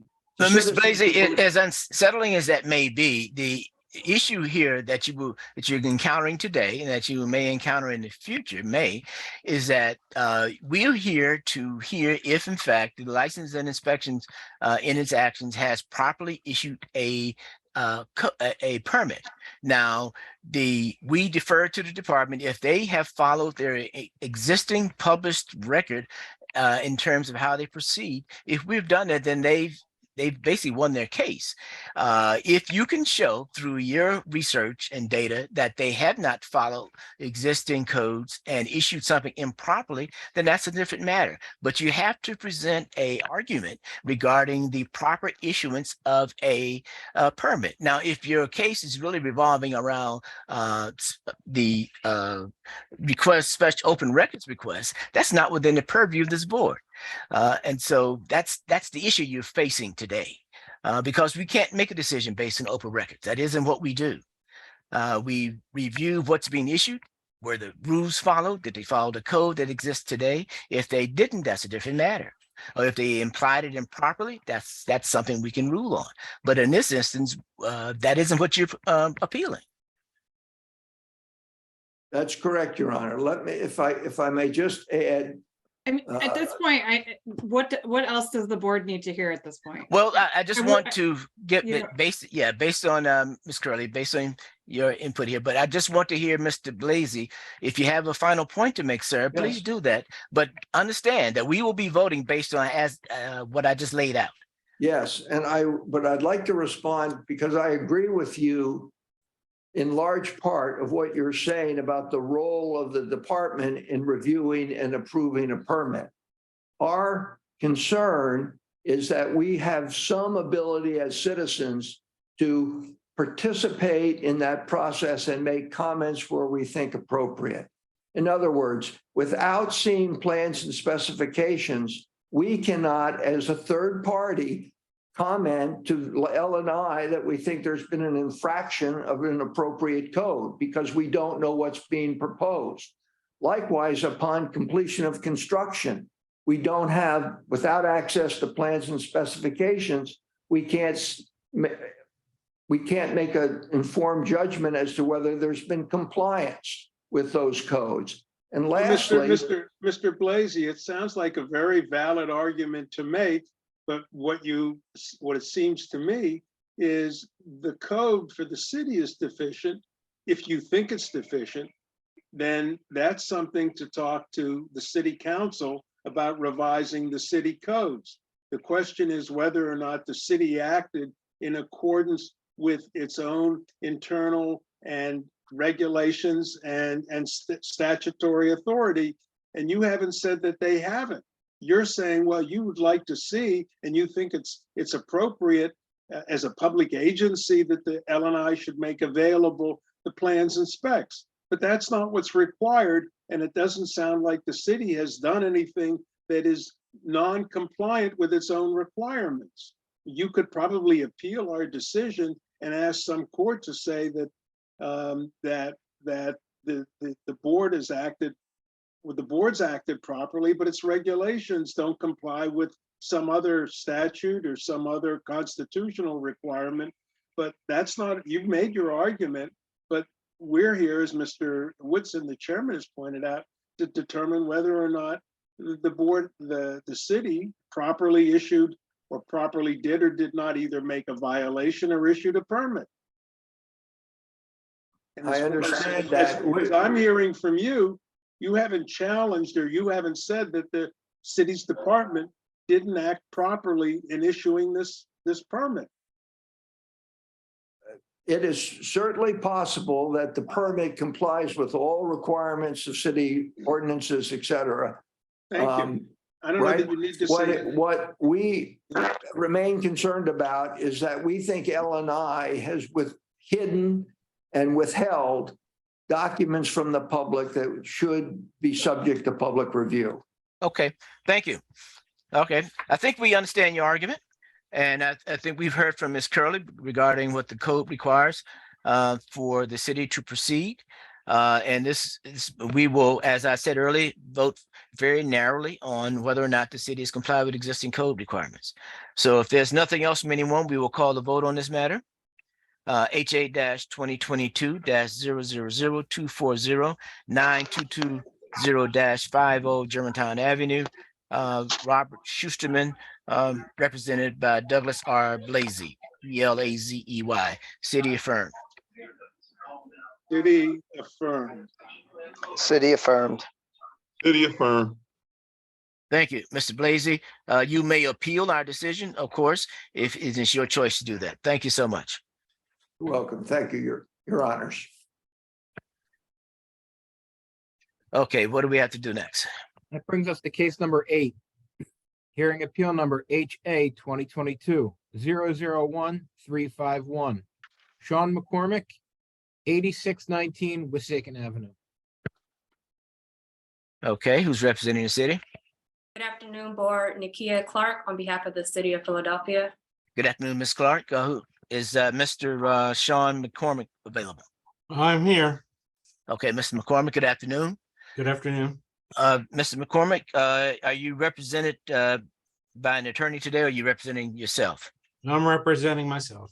Are you the owner of the property in question? Yes, I am.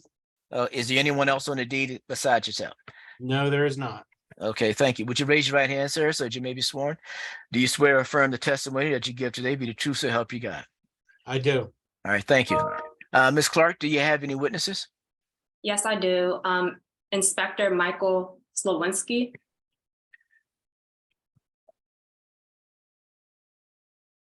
Okay. Do you want to swear him in now? Yeah, or- Mr. Zielinski. Yeah, I swear him in now if he's available. Okay, I don't see him. let me do a brief intro and then we can swear him in. So Nakia Clark on behalf of the City of Philadelphia, CLARK. And so this case is in reference to a failure to obtain a building permit for an addition of a structure at the property located at 8619 Wissahickon Avenue. And at this time, the city would like to call Inspector Michael Slowinski if he is available. I see him on the screen, he's muted. But I don't see his face. Yeah, his camera is off. Okay. No, I don't If see he, it. does anyone have a way to call him or connect with him? So that One he moment, can, I was just speaking with him via email. okay.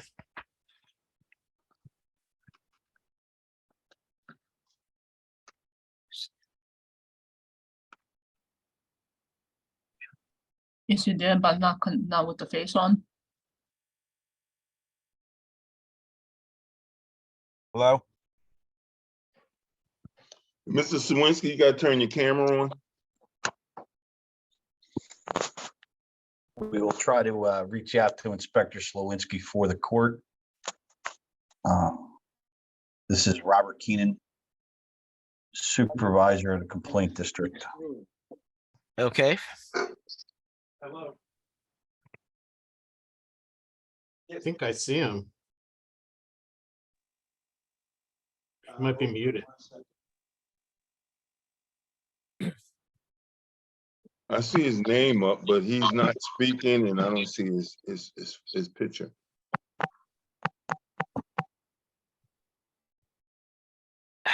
Who wants to proceed to the next case? Okay, we're and, Mr. McCormick, we apologize for the imposition on your schedule if this is creating a problem for you. Everyone is expected to be present and ready when the case is called. So if you could communicate that to your witness, Ms. Clark, can you proceed without him, or do we need to have him present before we start? He's our only witness. Looks like he's present now. I'm sorry, I'm having internet connections where I'm at, and of course, this came on, I started having connections, but I should be good now. Okay, raise your right hand, sir, so that you may be sworn. Do you swear or affirm the testimony that you give today be the truth, so help you God? I do. All right, thank you. Place your hand down. Okay, Ms. Clark, let's proceed. Inspector, can you please state your name and occupation for the board? Michael Slowinski, Building Inspector, And how long have you been in that position? 5 years. And what are some of your primary duties in that role briefly? We check buildings per code, go in for construction, and also to see if there's any complaints or violations and follow up on those. Are you familiar with the property at 8619 Wissahickon Avenue? Yes. And how are you familiar with that property? We got a complaint. I went out and checked it and initially wrote the violation. And have you had an opportunity to review the L&I paperwork associated with this property? Yes, I did. So with the board's permission, at this time, I'm going to share my screen. Yes.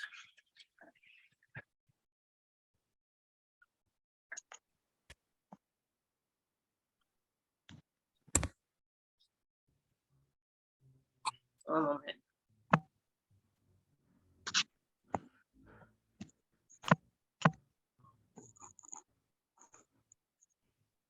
So at this time, I am showing you what has been previously marked as Exhibit 1, Inspector. I'm going to scroll down to the notice of violation. What are we looking at here, Inspector? Looking at the violation that was written per a complaint, we went out and noticed that there was an addition being added on to the property. And there was no permits, no valid permits at the time. And why does this property require a building permit? Anytime you do any type of an addition or adding on to or interior alterations, exterior alterations, you're supposed to be getting a permit for that to make sure that everything is up to code. And what are the steps that one would take? What are the steps that one would take to obtain this building permit? There's a couple, they could go down to 1400 JFK. From my understanding, there's a permit issuance department. I was never in it, so I don't know the actual steps that they need to go to obtain one. And is this document kept in the ordinary course of business? I'm sorry, can you repeat that? Is this document, this notice of violation, kept in the ordinary course of business with the department? Yes. So at this time, I'm referring the board to what has been previously marked as City's Exhibit 2. Okay. Inspector, I'm showing you what has been marked as City's Exhibit 2. It's going to be a series of photographs. What are we looking at here? Unfortunately, it's blurry, but it's from the Let's go to the outside. next one. Okay. This is What the are we looking at here? outside. the outside of the addition that was being added on. And when was this photograph taken? February 15th, 2022. Okay, scroll into the next photograph. What are we looking at here? This is the side angle of the picture that was just taken of the exterior that was being built or erected. So at this time, I'm going to refer the board to what has been previously marked as Cities Exhibit 3, additional photographs. Inspector, what are we looking at here?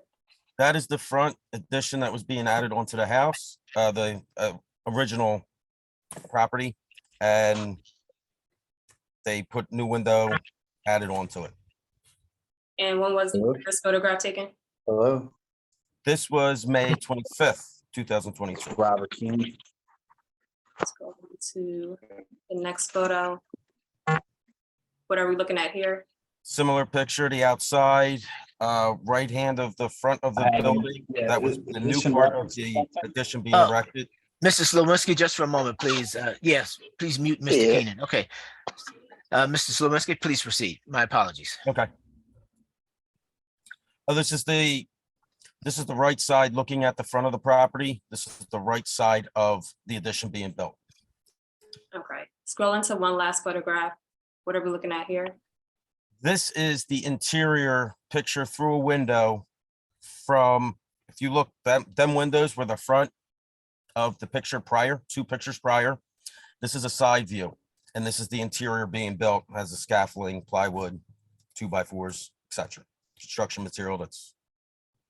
And for the photographs that we have just shown the board, are these photographs kept in the ordinary course of business with the department? Yes. Okay, I'm going to stop sharing my screen. And just to sum up, are there any current building permits for the property? At the time of the violation, there was no valid permit pulled. And what about today? Today, I did not see a valid permit. If you give me a little bit, I can go and double check again. But at the time of early this morning, I did not see one. Hold on a minute. That's fine. That's fine. You don't need to do any additional checking. Okay. So no further questions at this time. Okay, Mr. McCormick, if you have any specific questions of Mr. Slawinski, please ask them now, after which you can give us your understanding of what's happening. I have no questions of Mr. Slawinski. What he Okay, describes thank you. is what is there. Okay, thank you. All right, Ms. Clark, do you have any additional witnesses? I do not. Okay, Mr. McCormick, is your opportunity to present your case. Okay, so I hired a contractor who applied for permits that were approved. The applications were 1007024 and 1027998.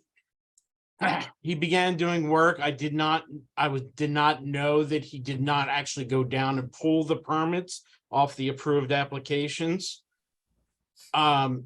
He abandoned the project and took my money and disappeared. So nothing's actually happened on the property for probably since the fall of 2021. I've contacted a new contractor to take over. However, I'm not sure what steps to go through next. Okay, let me ask you, sir, did you hire an attorney to take any action against the contractor who disappeared? I hired an attorney. We began looking into him. We have not filed any actions as of yet. Mostly due to the fact that we believe him to be out of business LLC. And What's the we're not company's sure- name? What? What's the company's name? TPM Organization LLC. TPM Organization, okay. Mhm. The guy's name is Chuck Mandrakia. How are you spelling that? Oh, God. It's Chuck. The last name is MANDRACCHIA. Okay, try that one more time for the last name. MANDRACCHIA. Okay. Mandrakia. Okay. Yep. Okay. All right. Now, did you have an architect on this project? Yes, I had an architect, but the architect wasn't who submitted for the permitting. But his name is stamped on the drawings, correct? Yes. Okay. You need to go back and consult that architect by reapplying for your permits. Here's my question. The construction that's been done already clearly hasn't been inspected. So I don't know what the new contractor or how we go about with inspecting, or if it has to be torn down. Like, I don't know. Well, you need to determine, you need to get a new contract to determine what it would take to complete the job. Two, you need to have a conversation with the inspector that could tell you what give you an opinion, but the job is not 100% done. You didn't get a CO or anything. I don't know if one is required, but you didn't get a CO to permit occupancy of that space. So you need to complete all the issues that are required for that. Your architect should be able to help you figure that out. And between you and your architect, you hire a contractor to finish it, and that person will have to apply for permits, and you have to potentially pay a fine for work done previously without a permit. Was there any electrical or plumbing in that space? There's no mechanical run into it. You had no plans for an electrical or plumbing? Oh, in that there space? was plans in it, but no, Okay. there was no electrical or plumbing run. So you will need to, those permits still have to be pulled by a licensed contractor. Okay. Okay. So is there anything, did you ever see the permits that were applied for? You see the permit applications? I saw the approved billing statements, but I didn't see the permits. I'm saying I'm sorry, I'm confused. You saw approved, what is it you saw? I saw approved permit billing statements that said that the permits had been approved with a charge for him to come down and pick them up. Okay. But they were never picked up. But they were never issued. I mean, I could show you a No, copy. that's fine. We can see that in the record, but they were never issued. So essentially you have to not start from the beginning. You need to get new people involved with your architect to complete the job. Okay. Anyone else have any questions? Mr. Chairman, I guess Yes. sounds like the builder who made the application never paid whatever the permit fees were, and that's why they weren't picked up. And I would think that he now Mr. McCormick now has to have someone certifying at some point, which is what I think is historically needs to be done. Mr. Tennant may have comments that the work that has been done complies with code. So he'll either need the architect or an engineer to, in proceeding to get the appropriate permits, have someone be telling him that whatever has been done is code compliant. When if it isn't, then he has to start all over again to make it code compliant. Mr. Pinkett, you're correct, and I'd like to add that Mr. McCormick worked closely with the department and the inspector on each step of the way to make sure that this thing is done in compliance. And the fact that he's keeping the department aware that he's trying to do everything correctly and according to code this coming time. That's okay. No question, no further questions. Okay. Thank you. Okay. Mr. McCormick, I believe you understand what we're trying to convey, correct? Oh, yeah. I Okay. understand. Yeah, because the board's responsibility here is to decide whether or not the code violations were issued properly. And I don't think you're questioning that, are you? No. Okay. I guess I'm a little troubled because the appeals from March, you could have been making inquiries after you filed the appeal of your architect and or contractors. There are a lot of people out there who know what to do in this situation. And we're now almost a year from when you filed the appeal. Any reason why you haven't taken any action, Mr. McCormick? I tried to find a new contractor, and I tried 3 different people. The third person finally is willing to do the job. What about the architect? You had an architect originally. Did you talk to him? I haven't spoken to him since 2019. And the architect wasn't the person that hired the contractor. It was a completely separate contract. Of course, absolutely. Yeah. But in terms of giving you advice in terms of what's being done properly and to code and that sort of thing is why we keep raising the architect as an issue. Okay. All right. I have nothing. Okay, all right.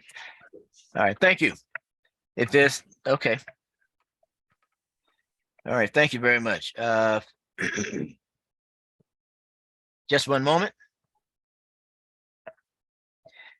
If there's nothing else, we will then call the vote on HA 2022-001351 8619 Wissahickon Avenue, Sean McCormack, City affirm. City affirmed. City affirm. City affirm. Thank you very much. Mr. McCormack, the vote is the city's violation notices have been affirmed. You can appeal our decision, and if you need assistance in doing that or information, check with LNI. They can tell you how to do that. Thank you so for your participation today. All right. Let us move on. Yes, sir. Mr. Chair, case 30 was brought up previously about Squared Construction and they're not having an attorney. There is someone present today. Counsel for the city requested we call it so they can be okay. made aware. That Okay, that'll be good. Okay, So this let's is call that then. Case 30, hearing appeal number HA 2022-001562, a Squared Construction, 1330 South Patton Street. Okay, and the city is represented by, Caroline Curley. okay, Ms. Curley, who do we have here representing A Squared Construction? I see Alex D'Souza there. Good Mr. D'Souza. afternoon. My name is Alex D'Souza. What is your relationship to A Squared Construction? I am a co-owner and president of the company. Okay, for matters before the Illinois Board of Review require an attorney to represent corporations. So you need to have a lawyer to represent you in this matter. Okay, I was not aware of that. The violation notices clearly state you need a lawyer if it's a corporation. Did you see the violation notices, the letters, etc.? I have, yes. Okay, go back and read them again. It tells you that. Okay. So you needed a lawyer. Ms. Curley, any issues beyond this, continuing this matter so you can obtain counsel? No, not for this matter, board. Okay, all right. This matter will be continued, sir, to give you an opportunity to obtain legal counsel. You get a new notice. Thank you.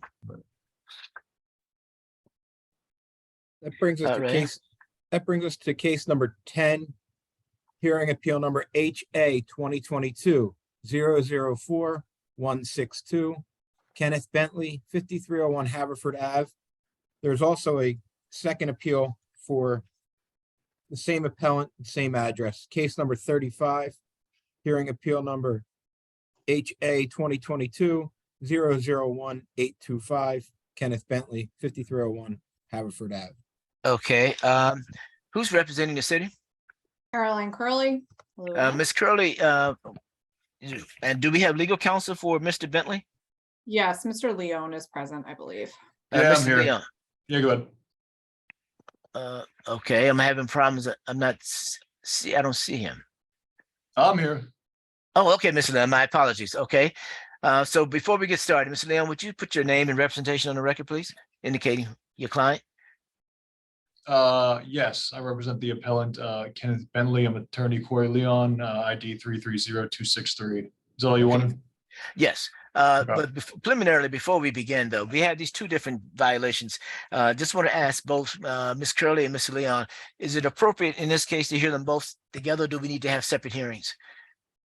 I would ask that they be consolidated. They are largely the same. Okay, Mr. Leon, you okay with that? Yes. Also, can I make a motion to have a continuance on this matter? I haven't spoken to my client since April of last year. I've been emailing him and calling him all week and haven't gotten in touch. Okay, well, let me ask you, Ms. Curley, what is there any life and health issues here? Is there serious matters here? Public safety? This appeal does involve essentially a property that was presumably used as a illegal rooming house. The violations stem from failing to hold a rental permit as well as improper zoning. There was no cease issued, and the inspector who's present here today would testify that he did go out today, didn't see anyone in the property, although there does appear to be work being done on the property as of recently. So we would ask that this go forward. We understand that Mr. Bentley hasn't appeared for this appeal or spoken with his attorney. I think that conveys what the board can read into that, what it will. Okay, Wow, Mr. Bentley, and you're formally representing you've been retained by Mr. Bentley. Am I reading this correctly or not? I was retained previously before he filed the appeal. I assume he wants me to be here, but like I said, I haven't spoken to him, so I don't know. Do you know if he's received notices of this hearing? I don't. I've emailed him twice regarding it. I don't know if he was tagged in the email chain regarding the appeal or not, but Mr. I Wade? would try to notify him. Notice was sent on his appeal. He states that 5301 Haverford Ave is his primary residence. Notice was sent to 5301 Haverford Ave for him as well as Attorney Leon. Okay. So if it's vacant, he wouldn't have gotten it. Well, we aren't sure. Well, we aren't sure if it's vacant or not. Let's do this. We're going to continue this, man. I'm loath to proceed in the mace. There's too many disconnected pieces to this. Mr. Leon, you need to decide if you're going to represent him or not. You may need to physically go to the property to determine that. And at the next hearing, we will proceed. It must be heard, will be noted on the record. Thank you, Yeah, Board and I would Chair. just ask that it be heard as soon as possible, just Okay. given these violations. Okay. Thank you. We will ask the administrator to schedule this quickly as possible, as must be heard. Okay. Thank you. And Thank you. Mr. Leon, if Mr. you Chair, are not Mr. Chair. representing the appellant, please inform the city, Ms. Curley. Please do it a courtesy, letting her know. I will. Thank you. Okay, thank you. Mr. And that's Chair, both. So we're going to consolidate number 10 and number 35. We were going to hear them as consolidated presentations today, but they will continue to have separate numbers. So what I will, because I don't want to create, that will create a bit of an administrative headache. So let me read into the record each one, and then they'll maintain their individuality that way, okay? Okay. All right. So regarding number 10, which is HA-2022-004-162, 5301 Haverford Avenue, that matter is continued on a must-be-heard basis as quickly as possible. Secondly, number 35, which is HA-2022-001-825, 5301 Haverford Avenue, Kenneth Bentley as the appellant. Again, this matter is being continued with a must-be-heard requirement as quickly as possible. Thank you very much. Brings us to case 12. Hearing appeal number HA 2022-001-632. Hanley Bodek, 3856 Lancaster Avenue. I Okay, believe this was read off as moot. that's moot. Okay, is anyone here? I think I Mr. don't Bodek have was here. that listed as mute on mine, on my sheet. Yeah. Okay, But that should be noted as mute, Mr. Johnson. Is that the city's representation? That's correct. Okay, so let's note it as mute. thank you. That's case number 12, right? Number 12. Okay, let's Case move number on to the next matter. Case number 13, hearing appeal number HA 2022-002-062. Brian Slow, 3554 Okay. Emerald Street. It's Christopher Johnson for the city of Philadelphia. Good afternoon, and who's representing 3554 Emerald Street? Anyone here for that address? Brian Slow. I know he's on the call. SLOWE. Pardon me, sir? He's listed on the call, Brian Slow. Okay, all right. He's on there. I don't know whether he can hear us or not. Okay, Mr. Wade, is anything we Can you can? hear us? Yes, he's on. Brian Slow. Good afternoon. Okay, Mr. Slow, what is your relationship to 3554 Emerald Street? I'm the property owner. Okay, is anyone else on the property with you? No, there's not. Your name is only name on the deed. That's correct. As you own an individual, as an individual or a corporation or a company? Individual. Okay, would you raise your right hand so that you may be sworn? Do you swear or affirm the testimony that you give today be the truth so help you God? I do. Okay, thank you. You can place your hand down. Okay, Mr. Johnson, let's get started. The city is going to call Inspector Anthony Williams in relation to this matter. Okay, Mr. Williams present? Yes. Mr. Williams, raise your right hand so that you may be sworn. Do you swear or affirm the testimony you give today be the truth so help you God? Yes. All right, thank you. You can place your hand down. Mr. Johnson? Good afternoon. Inspector Williams, can you please tell us where you're employed? City of Philadelphia License and Inspections Code Enforcement. And what is your position with the city? Code enforcement inspector. Are you familiar with the property at 3554 Emerald Street? Yes. Can you tell us, describe that property for us? What kind of property is it? Well, it's a building that is being used as auto repair. Okay. If it please the board, may I please share my screen? Yes.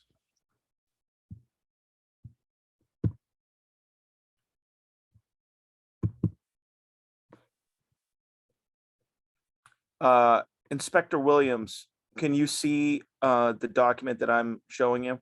Yes. All right, I have marked the city's exhibits and am offering up what's marked as city exhibits at page 1 at this time. Mr. Williams, did you have a chance to inspect the property at 3554 Emerald Street? Yes, I didn't go fully through the whole Bay area, but I went through that door and observed that it was an auto shop. And is it is signage outside indicate that they're an official inspection station? Yes, at that time it did, yes. And are they performing work on motor vehicles inside the property? Yes. What date was your inspection? I believe the first inspection was April 4th, 2022. I'm gonna scroll down to page 2.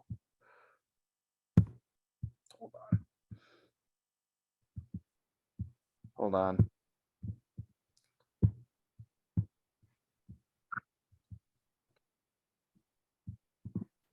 Can you see what's marked as page 2? Yes. What does it say on this photograph? Auto Time Service Center and the address and the number. And now I'm going to go to page 3. Can you identify for us what is page 3? That's the notice of violation that we send Mr. out. Johnson, would you mind magnifying that a bit? Yep. Thank you. Please tell us what this document is. That's the notice of violation that we send out, and for this one was for the for them to obtain the auto repair license. And I'm going to scroll down. I believe the rest of the city's exhibit is a copy of the notice of violation that were mailed, as well as the appeal petition that was filed. I'm going to stop sharing at this time. Inspector Williams, can you please tell me, like, what does it entail for the shop owner to obtain a license as an auto repair shop? Well, they have to, they have different things that they have to submit with regards to obtaining that, but it also prompts our fire inspection as well. So that's kind of like, what they do, and then we have to go out and do a fire inspection. For this residence, it was actually, we had it listed as vacant. So when I went there and observed that it was an auto repair shop, then I had to check to see whether they had the license, which they did not. So what would be preventing them from obtaining an auto repair license as we sit here today? I do not know. I mean, there could be a bunch of administrative reasons, but I don't know whether one was even applied for. I don't know. I've never had that conversation with the owner. Have you had a chance to review the department's records with regard to the property? Yes, the zoning. Yes, I have looked at the zoning. And also any other permits and licenses that they may have obtained? No, I haven't seen any that was that seemed like an application for anything new. So would they need any additional zoning in order to get the auto repair license? I wouldn't think so, because the last zoning that was approved was for auto repair shop. I'm going to ask for admission of the city's exhibits at this time. So order. And I have no other questions for the department's witness, but I would reserve for rebuttal. Yes. Mr. Slow, do you have any questions of the inspector based on his testimony? No, I do not. Okay, thank you. Mr. Johnson? The city rests. Okay, thank you. Mr. Slow, would you share with us your understanding of the facts in this matter?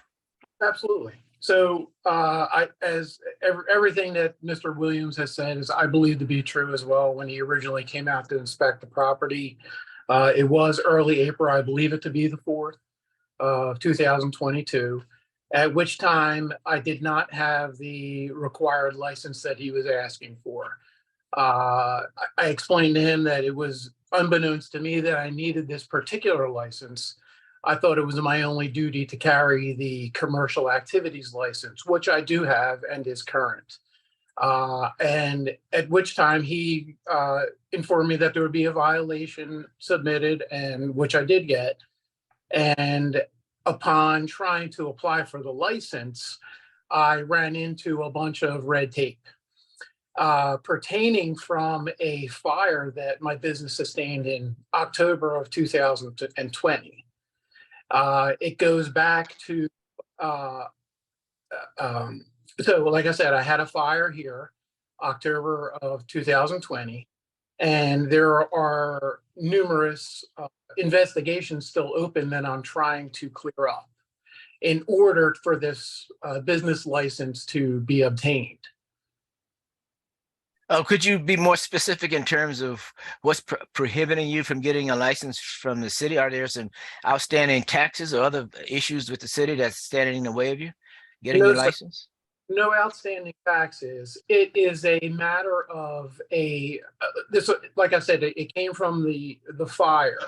There was a structure violation, which obviously I'm back in. So all of the repairs have been completed, but the violations have not been taken care of. And I'm taking steps to try and clear this up so that the appropriate license can be obtained. So did you hire licensed contractors who pulled permits to do the work to make the repairs? Yes. And so when they pulled the permits, that should have resolved the outstanding violations. That didn't happen? It did not happen, no. Why? Now, it was unbeknownst to me that when I hired this contractor, in his contract would stated that his duty would be to apply for and obtain all permits. And the work was completed. Again, I wasn't. Did he give you the permits? He gave you copies of the permits? He did not, no. Okay. Mr. Chair, I have a question. Yes. Mr. Slow, did you sign a contract with the contractor? Is there a written agreement you signed stating that he would acquire the permits and things? Yes, sir. Okay, and you paid him for that? I did. Okay. Excuse me. Could I ask? I have a real quick question. Yes. I'm a little confused here because what we're looking at is his violation. In the state, he must obtain a license for an auto repair shop. I don't see anything about correcting any of the things that happened in the fire. So well, I think Mr. Slow's testimony thus far is that he can't obtain the license because he has outstanding violations for work that was done previously when he had to fire. The contractor didn't pull permits. Apparently, I think that's what we're going to hear. And because he didn't, that means the violations were not resolved. Mr. Slow, is that accurate? Can I ask a question? Yes. Wait, just for a moment. Mr. Washington, yes. Only reason I'm asking is because the paperwork that I'm looking at don't have any of that on there. Yes, you're absolutely correct. Okay. This particular case. Okay. Yeah, this case. So before we go on for any well, just one moment, just before. I'm gonna go back to Mr. Tennant, who was in the midst of asking a few questions and didn't get that completed. Mr. Tennant. Thank you, sir. Mr. Slow, the outstanding violations that prevented you from acquiring the license, I don't see that as Mr. Washington saying as a part of this appeal here.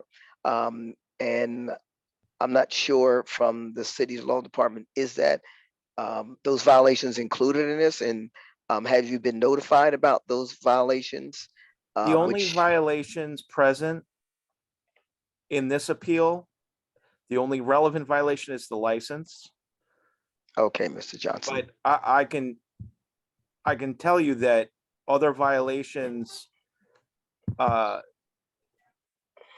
don't really affect, but they may have a tangential effect on his ability to get the license, because and I would just ask on cross a clarifying question, Mr. Slow, that would help better educate the board as to the situation. Okay. Mr. Johnson, thank you. I'll wait for your cross. If- You'll probably if I get Just may, before you do that, Mr. Johnson, Mr. Pincus, yeah. I just want to make sure I understand. Mr. Slow is saying that I don't know whether he said and I guess I need clarification.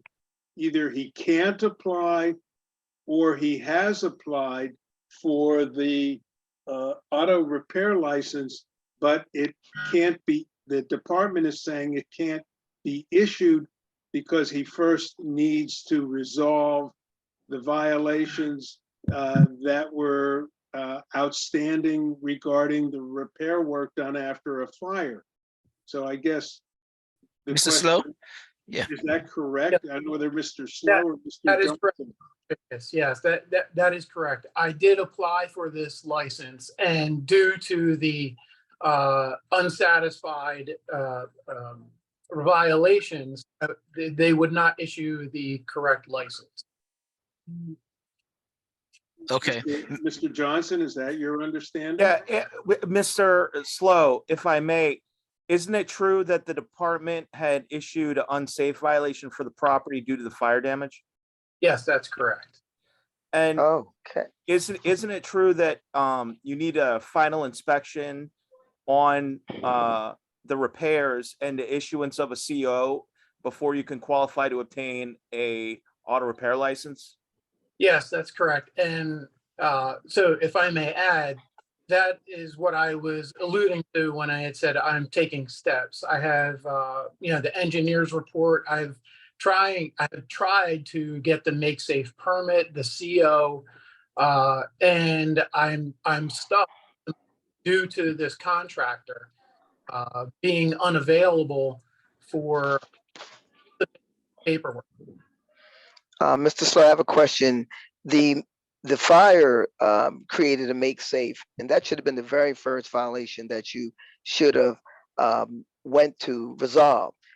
And that make safe was applied to your property prior to the other violations that were sit here before, correct? That's correct, yes. So you never went to satisfy the make safe. You never put your property safe first before you apply for anything else. You never satisfied that. That's correct. And as I stated, that when I hired the contractor, that was supposed to be his duty to apply for any permits necessary to, begin construction and work on the property. When did you find out that he hadn't done all of that? Actually, I had not found out any of this until afterward, when I started to investigate after Mr. Williams had issued the citation for this, for the license, for me not having the correct license, the auto repair license. Okay, so let me back up a minute. When was the work completed on the fire damage? What year was that? That was completed in 2021. So And you, wait a 9 minute. months. So you didn't take any further action to get the CO, do any of those things after that? I did, yes. So once I had the violation and I had attempted to get the auto repair license. is No, when I'm this- asking a different thing. I'm asking, when the construction work was done, Yeah. did you call for a final inspection and also to get the CO you needed for that work? No. Okay. Mr. Chair, I have another question, Mr. Sloan. Yeah. Did you Yes. receive the make safe violation in the mail after the fire? No, if if it was mailed to this address, then, obviously it wouldn't have gotten here. So how were you notified that you needed to rectify the situation in acquiring a make safe order? You had to receive some notice from someone somewhere. It was only after I had tried to attain the auto repair license that the other violations came to light. And that's when I began contacting the engineer, getting them and trying to obtain the make safe and the CO. So your mailing address is not on file with the city of Philadelphia as 3554 Emerald Street? It is, yes. Or do you use the mailing address for your property where you live at as a mailing address? Which one? It would be, anything pertaining to this address would come to this address. So it seems like there's a long time frame in between when the corrections were made, you went into your building to start operating business and applying for the actual new license for the auto. There seems to be a time lapse in between. And when you went back into your property, you should have seen the mail you say is sent to 3554 Emerald Street and been notified of a make safe violation.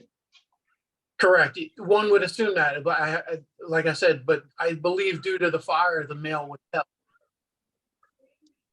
That's quite a long time. Mr. Chair. No questions. Thank you. Mr. Chair, just real quick. I have like 3 addresses for him. Yeah, I was just gonna say the same thing. There's several addresses, none of that don't seem to all fit together. Go ahead, Mr. Washington. Yeah, and so could you explain the 3 addresses, Mr. Sloan? Well, let's just point out what those addresses are. You're Okay, I have 3554 Emerald Street, correct, 12432 Wyndham Road, which is on the appeal. and I have 3600 Genesee Drive, Okay. which is on the violation notice in order to correct. So the 3554 Emerald Street is my business. The 12432, that is my home address. That is where I reside. And 3600 Genesee Drive is rental property. Okay, so that may be part of your problem. If you're using multiple addresses, the notices could have gone to any one of those 3 addresses. Okay. Mr. Johnson, you had to redirect. I just want to get Mr. Johnson I on the have record. no other Mr. questions, and I just briefly, from the department's position, this is a very simple appeal in the sense that he was cited for not having an auto repair license. That's the violation he appealed. He still doesn't have the auto repair license, and the city would ask for a city firm. Okay, Mr. Pincus, you had another question? Well, I guess I just want to clarify, the violation notice is dated April the 5th of 2022. Mr. Slow, you're saying that soon thereafter, when you went to investigate this, you discovered, if I understand you correctly, that the violations with respect to the fire damage and the repair work you never saw them, and that work never was either the subject of any permits or certificate of occupancy. And that goes back to April of 2022, which is 8-9 months ago.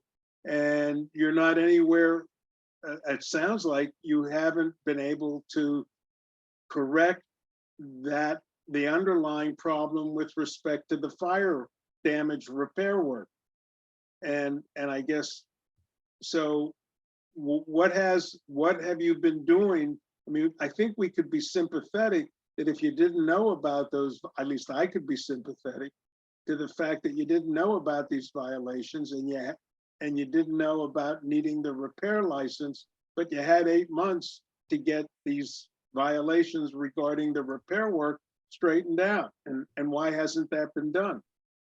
Okay, so I'll try to answer your question as clearly as possible, Mr. Pincus, is that once I was notified of the violation for the license is when I began trying to clear that up. I hired the engineer, got all of his paperwork pertaining to that for the make safe and the CO. There was, however, a correction that needed to be made on his report and an address correct. It took 3 months to get that from him. I finally received that correction in December. And I applied, I was just down 1400 JFK last month, trying to get the CO, trying to get the make safe when I ran into an issue about the contractor not being listed on the city as a contractor. And I've come to realize that they have since gone out of business and they don't have a current license number that I am able to use to submit the paperwork. Okay. Mr. Slow, how long have you been in the auto repair business in Philadelphia? As I've been in the repair business since I was 16 years old. I worked for my father in this building. And answer my question, how long have you been in the auto repair business in Philadelphia? So that would be 32 years. Okay. And how long have you been a businessman independent of anyone else? Since 2014. Okay. And when you started business in 2014, you did not know you were required to have an auto repair license? That is correct. Yeah. Did your father have an auto repair license? Thank you, Mr. Chair. That was my next question. I honestly, sir, I do not know. Okay, but when you bought, you actually formally purchased the business from your father? Yes, that's correct. And that transaction didn't include all licenses, et cetera, that the business held? It did not. Okay, all right, thank you. I have a question, Sure. Mr. Chair. Mhm. Mr. Sloan, for your commercial activity license, which address did you use for them? I used, excuse me one second, I'm just going to stand up and make sure.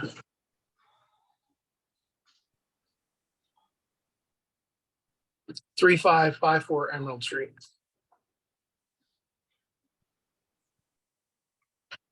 And so what address were you using for any other interaction with license and inspection? For auto repair, it would be 3554 Emerald Street. Did you have a severe fire at your property? Yes, it was quite severe. Okay, so there was a Department of License Inspection inspector on site at the time of the fire, correct? Yes, that's correct. And he shut you down with a notice he posted on your property, correct? There was a notice posted, yes. And it was noted as unsafe, correct? I don't know what the notation was, but there And that's wasn't. your property. You didn't read what the poster stated on it because the poster posted on your property clearly states what needs to be done and it's going to be shut down. And the name of the inspector who posted it, you could have contacted him or her. That information is posted on the board, on the property. Okay.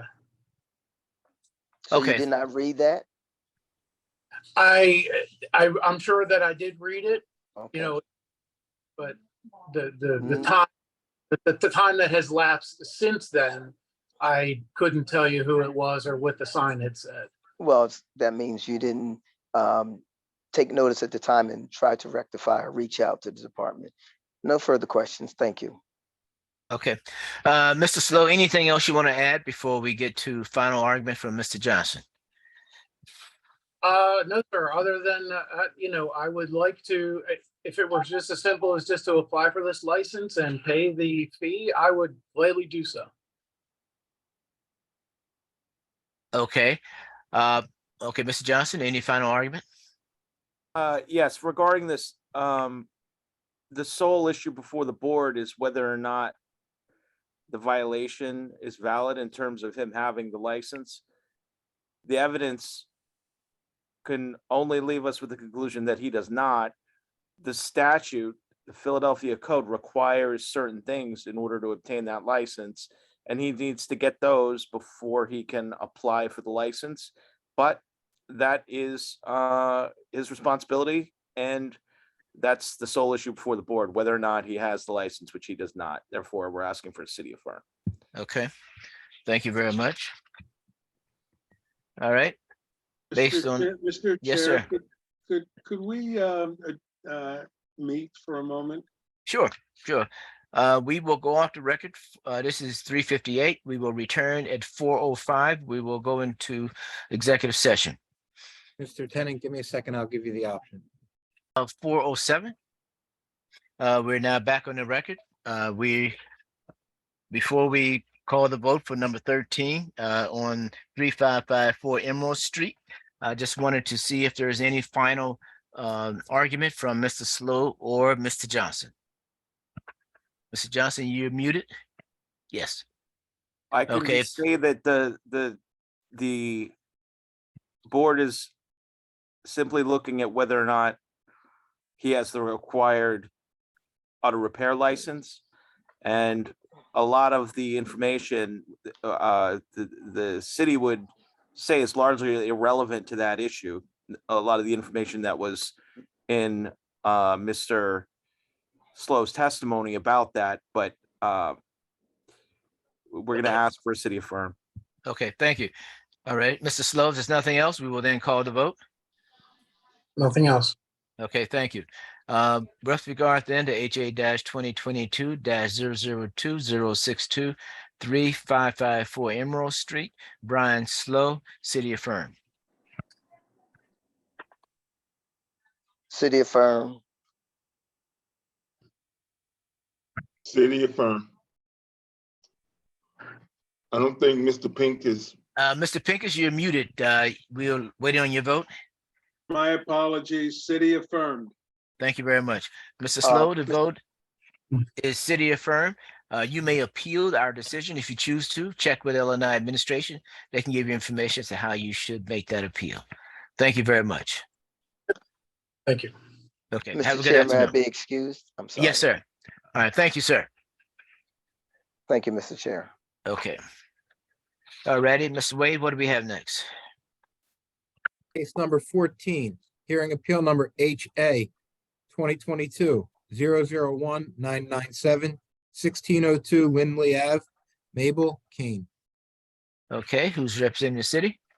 Mr. Chair, before we proceed, should we make mention that we're now three and proceeding as a panel pursuant to the city charter? Yes, sir. So noted for the record. Thank you, Mr. Pincus. All righty. Who's representing the city in this matter? Nakia Clark on behalf Yeah. of the city of Philadelphia. Good afternoon, Ms. Clark. Mabel Kane, are you present? Yes, I am. Okay. Good afternoon, Ms. Kane. Would you raise your right hand so that you may be sworn? Do you swear or affirm the testimony you give today be the truth so help you God? Yes, I do.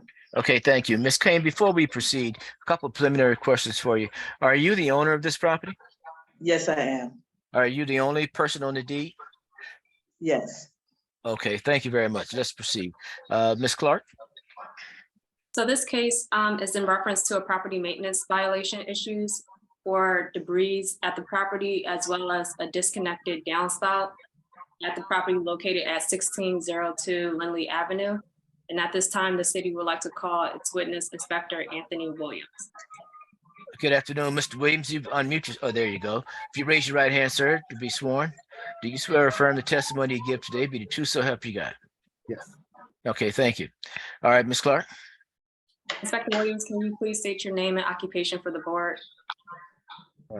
Inspector Anthony Williams, Occupation Code Enforcement Inspector, And how long have you been working in that position? 4 years. And what are some of your primary duties in that role briefly? I'm just, and we do fire and code enforcement inspections, property maintenance inspections with regards to violations for exterior and interior issues, and that's pretty much it. Are you familiar with the property at 1602 Lindley Avenue? Yes. And how are you familiar with that property briefly? I was not the original inspector that wrote the case, but I did I attempted a re-inspection yesterday for this hearing. And have you had an opportunity to review the LNI paperwork for this case? Yes. So with the board's permission, I'm going to share my screen. Okay.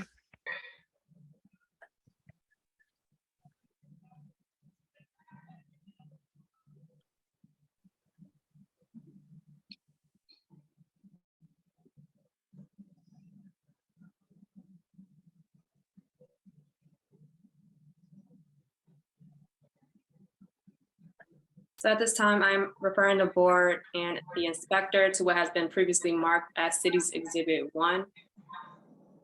Inspector, what are we looking at here? A notice of violation. And who is this notice of violation issued to? The owner of the property. And what are the violations at the property? One is for the debris in the back, and the other one was to repair the downspout. And is this document kept in the ordinary course of business? Yes. So at this time, I'm going to refer the board to what has been previously marked as City's Exhibit 2. One moment.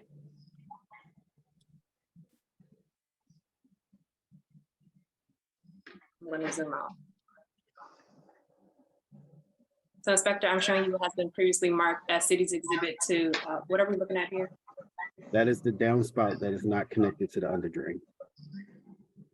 Scroll into the next photograph in this exhibit. What is this view that we're looking at here? That is debris in the rear exterior. Want to zoom in 1 second. And what are we looking at in this photograph? And if you could also cite the date that this photo was taken. That was July 1st, 2022, and that's also the downspout, which is still at that time not connected to the under drain. Oh, Ms. Clark, what was this, the date of the prior photographs? The prior photographs don't have a time stamp on them, Okay, but the two photographs that we're looking at here have a time stamp in their similar pictures. okay. Inspector, what are we looking at here in this last photograph? That's also the downspout in the drain. And to your understanding, are the violations at this property currently outstanding? Well, I did not have access to the rear yard because no one answered the door when I was there. But the picture that I took from the side as of yesterday, there were trash cans that were up against that drain, but it did not look like it was connected as well. Still. No further questions at this time. Okay, Ms. Kane, do you have any questions of the inspector based on his testimony? No, I don't. Okay, thank you. Ms. Clark, do you have other witnesses? No other witnesses and no other questions at this time. Okay, Ms. Kane, would you share with us your understanding of the facts? Mr. Chairman, I don't know about you, but there's a background voice or something which is moderately disruptive. Yes, so we're going to ask, it may be well, Mr. Wade, I need you to investigate because I think the inspector has muted his call. Ms. Kane, Yes. do you have I think it's someone in the Mrs. Kane. background or the device on? Miss Kane is muted. Yeah, just now. Sound Okay, like we getting feedback. okay. And it was, okay, Ms. Kane, would you unmute yourself? And if you have any other device, like a radio or television or something running, would you turn that off, please? Or if there's someone else nearby who's has something on, to turn it off. No. There's no television or anything in your room? No, I'm away from anybody and everybody. So there's nothing else here. Okay. Okay. Okay, Ms. Kane, tell us your understanding of the facts. My understanding of the facts was that there was debris in the back.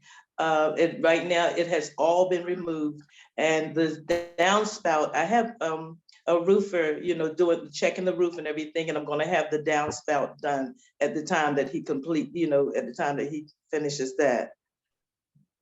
Do you know if the downspout works? I mean, if the The underground connection downspout works? does work. Now, as far as where he saw the debris is, I would have to check. I hadn't realized that that was one of the issues, but I'll have to check and see if the, I guess the leaves can just be removed from that because the downspout does work. No, I misstated. I meant the rain leader, the device, that pipe that comes up out of the ground that connects to the underground drain.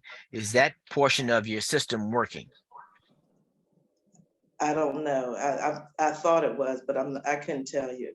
I'm not Okay, sure. is the property occupied? Yes, by me. That's your home. Yes. Okay, is there any reason, are you available to give the inspector access to your rear yard to complete the inspection? Yes, I can. Okay, any other questions? Mr. Chair, since she's going to let the inspector in, I was curious that back in April, she stated she only needed 60 days to fix the violations. And I'm just curious, how come it wasn't done? Because if you can see, it was a lot of debris. And since then, I've had my brother who was helping when he passed away. I have also been hit by a car. So I'm like, it's just a lot of things that just came up that I didn't have it done. But it was a lot of debris to have removed. And I finally got that done. Okay, but again, the reason why I'm asking the question, because if the downspout has Right. nothing to do with the debris, Right. and you said you don't even know whether it's working or not. So I'm just curious, why you requested 60 days to complete the work and you haven't even looked at it? Well, the back I hadn't, like I said, I had not realized about the downspout. And I'm believing the downspout worked because otherwise there'd be a lot of water sitting on the side of the house, and there isn't any. There But you wasn't can any. plainly see in the pictures That that the leaves Ms. was Clark on it. showed me that there is a water trail leading from your downspout. Oh.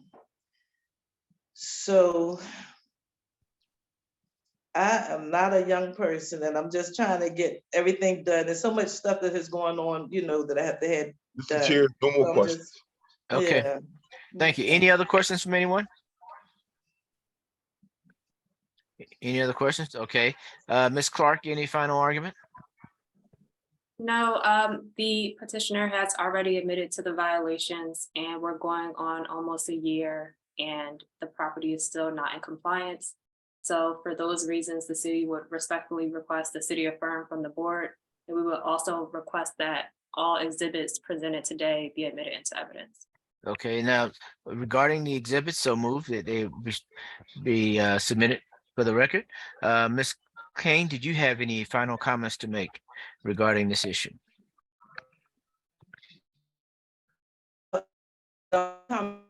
Is that the property is free from the debris, and I would have the downspout should be working, but when he comes out to investigate, that should be done as well. Oh, That when treatment. is that happening? Yeah, what's the scheduled date for that? I don't know when they're gonna. Is that a question for me? Yes, ma'am.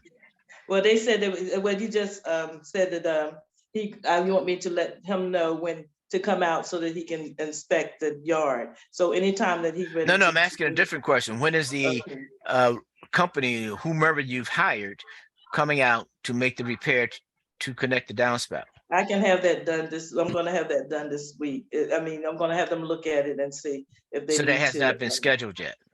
No, it hasn't been scheduled. Okay, Mr. Pincus, did you have something? I just wanted to know how long it would take and what arrangements you've made to get that drain fixed. And can you get it done, you think, within 30 days? Yes, I can. Yes. Okay. All right, thank you. We will now call to vote on HA-2022-001-997, 1602 Lindley Avenue, Mabel Kane, city firm, 30-day stay of enforcement. City affirmed 30-day stay of enforcement, and I'd like Ms. Kane to make herself available so the city can go out and re-inspect for the debris removal within the next 30 days. And then if the downspout is fixed, then you'd have to call again to get the city to come out and re-inspect. But I agree, city affirmed 30-day stay. Thank you. City affirm 30-day stay. Okay, thank you very much. Miss Kane, what we've done is to affirm the city's violation notice. However, we've asked them not to take any additional enforcement action for 30 days. That gives you an opportunity to get whomever you will hire to connect that downspout. And in the meantime, call the inspector and have them come out and re-inspect. That may Okay. solve most of this, but you got to take the action required Okay. to get this Now, resolved. Now, do you happen to have the inspector that I need to call? That number I didn't should have be on your information, but let's see. Ms. Clark, where is that information available for Ms. Kane? The exhibit packet was sent to Ms. Kane, I believe on February 3rd, but the inspector is going to be Anthony Gonzalez. Okay, will that information be in the packet sent to Ms. Kane? Yes, and his email is also in that email. sent on Okay. February 3rd. Ms. Kane, take a look at the information you already have. The inspector's name should be there along with his contact information. Okay. Thank Okay? you. All right. All right. Okay, thank you very much. All right. Thank you. Let's have a good day. All right. That brings us case 16, hearing appeal number HA 2022-001995, Carlton Taylor, 1916 Hayworth. Okay, Don't see a Carlton Taylor. who's representing the city? Christopher Johnson for the city of Philadelphia. Mr. Johnson, good afternoon. Any contact with the appellant? No. Service was made. Service was made? Okay. Anyone available for 1916 Haworth, Haworth Street, Carlton Taylor, or anyone representing Mr. Taylor? Carlton Taylor. No response from Mr. Taylor. Mr. Johnson, what is your preference? City's asking for city firm lack of appearance. Okay, what time do we have, Mr. Pincus? 4:24 PM. 4:24 PM. Okay, we will poll the board regarding HA-2022-001995, 1916 Hayworth Street, Haworth, Carlton Taylor, city affirmed lack of appearance. City affirmed non-appearance. City affirm non-appearance. Thank you very much. That matter is resolved. Let's move on to the next matter. Case number 20, hearing appeal number HA 2022-001606, Harold Cost, 2531 North Colorado Street. Okay, who's the city's representative? Good afternoon, Michelle Reinhardt for the City of Philadelphia. Good afternoon, Ms. Reinhardt. Who's representing the Harold Cost? Mr. Harold Cost present. Ms. Reinhardt, any contact with the appellant? None. Okay. Anyone was made. representing Mr. Harold Cost or 2531 North Colorado Street? Okay, Ms. Wade was service made? Yes. Okay. Ms. Reinhardt, what is your preference? The city requests city affirm non-appearance. Okay. The time, Mr. Pincus? It's 4:25. 4:20 4:26, I stand corrected. 4:26 PM. Okay. All righty, we'll poll the board regarding HA-2022-001606, 2531 North Colorado Street, Harold Cost, city affirmed non-appearance. City affirmed non-appearance. City affirm non-appearance. Thank you very much. Thank you. All right, have a good afternoon. Let's move on. Case number 21, hearing appeal number HA 2022-001293, David Casapaz, 4076 Spring Garden Street. Okay, who's representing the city? Hi, it's city, Christopher Johnson for the city of Philadelphia. And I afternoon. would like to note for the record, I don't believe anyone appeared on this case today, but the city is objecting to standing in this case as well because Mr. Guaza Paz is not the owner of the property. I'm not sure what his relation, if any, is to the property. And I have a deed that would show he's not not the owner. So Okay, I would just like to note that for the record. so noted. Is Mr. Quasipas present or anyone else representing the interests of 4076 Spring Garden Street? Anyone present? Okay, no response. Mr. Wade, was service made? Yes. Okay, service was made. Mr. Pincus, what time do you have? 4:27 PM. 4:27 PM. We'll poll the board regarding HA-2022-001-293-4076 Spring Garden Street. David Casapas. That's CUASAPAZ.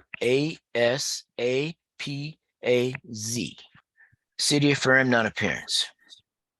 City affirmed non-appearance. City affirmed non-appearance. Thank you very much. Yep. Okay, where are we next? 24, hearing appeal number HA 2022-001996.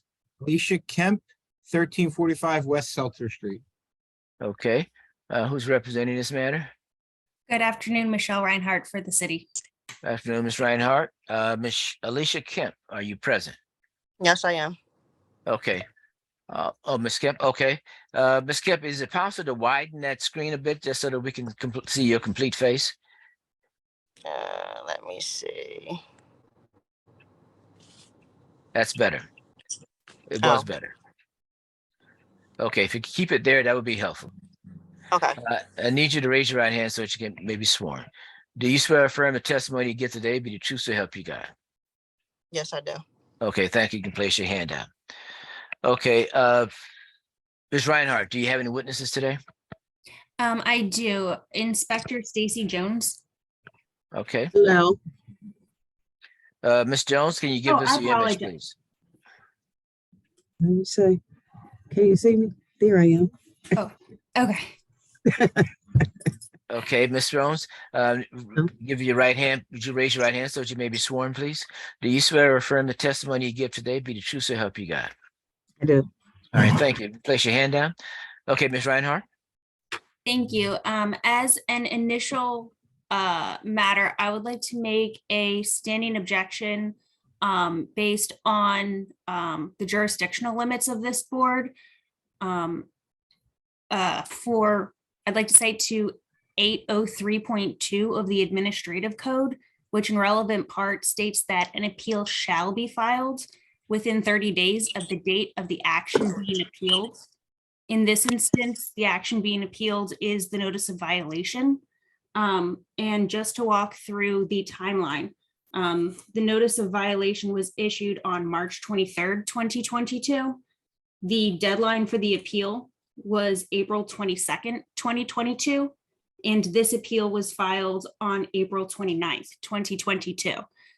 So as a jurisdictional limit for this board, I would like to just raise that issue again. So noted, and thank you very much. We believe within the board's discretion, we will proceed in this matter. Thank you, so noted. Okay, let's proceed. I would like to call Inspector Jones. Okay. Inspector, can you please, good afternoon. Can you please introduce yourself to the board? Inspector Stacy Jones, Code Enforcement Inspector, And how long have you been a code inspector? 25 years. What are the regular duties of your job? My duties are inspecting vacant homes, vendors, newsstands, and things of that nature. Excuse me, Mr. Chair. I hate Yes, sir. that. Ms. Kemp, are you driving down the street? No, I'm parked on the side of the road. Because I can barely see her face. That's Yeah, that we were attempting to expand the window that she's using for her image earlier. So, Ms. Kemp, we'll need you to work on that while we're hearing from Ms. Jones, okay? If you can do something about that. I'm gonna stand outside where it's less sun. Is this better? Well, It's it may not- be. It's not the sun. It's you have a little box. Yeah, that box is too tiny is the issue. So we need you to know, work on whatever that. your background is, you might need to eliminate your background so we can see just you. Okay, Ms. Jones, let's proceed. Ms. Reinhardt. While Ms. Kemp is working on her screen, if you could continue the questioning. For this case, 1345 West Seltzer Street, are you familiar with the notices of violation at issue here? I am. Have you reviewed the city's documents kept in the ordinary course of business? I have. Okay. With the board's permission, I would like to show what has been previously marked the city's Exhibit 1. Okay, please.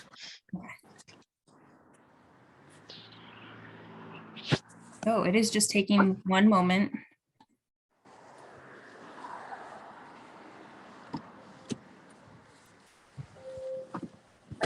Is this better? Yes, yes.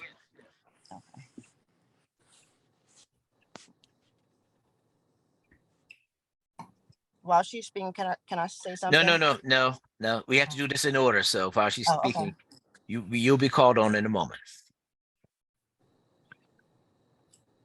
Are you able to see my screen that says Exhibit 1? The board yeah. can, yes. I'm showing you a notice of violation and order. You need to expand it a little bit so that it's clear for us. Thank you. That's perfect. Okay, I'm showing you a notice of violation in order to correct dated March 23rd, 2022.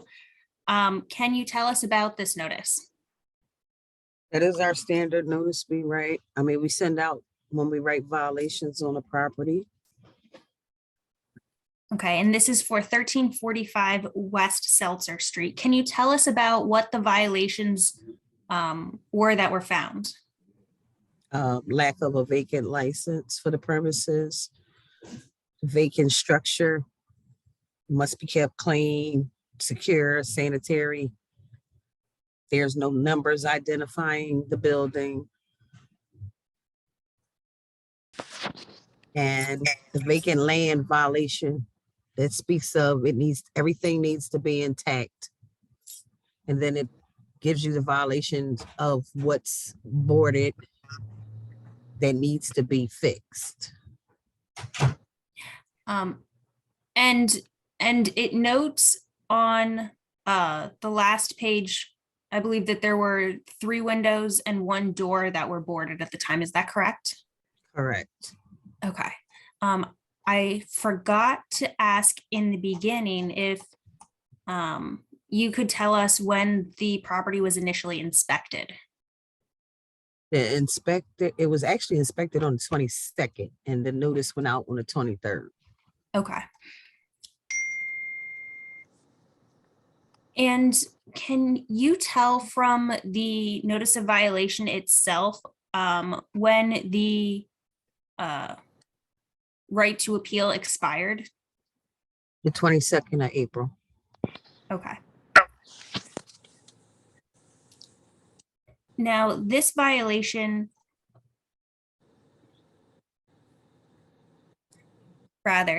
moving on to City Exhibit 2. This is a photograph dated 3/22/2022. Have you been to this property at all? Yes.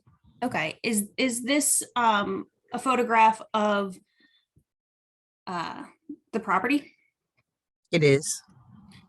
Does it reflect the violations noted in the notice of violation previously discussed? It does. What do you see specifically? 1 door, 3 windows boarded, no numbers on the premises. And when you say 3 windows boarded, just to be clear, are you also including the basement level window that is approximately sidewalk level? Yes, I am. Okay. Moving on to City Exhibit 3.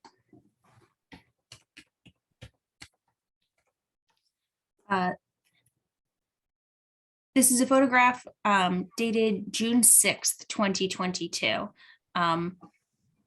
Fair to say that it shows that there was no additional work on the violations? Correct. And you have been to the property recently, correct? I have.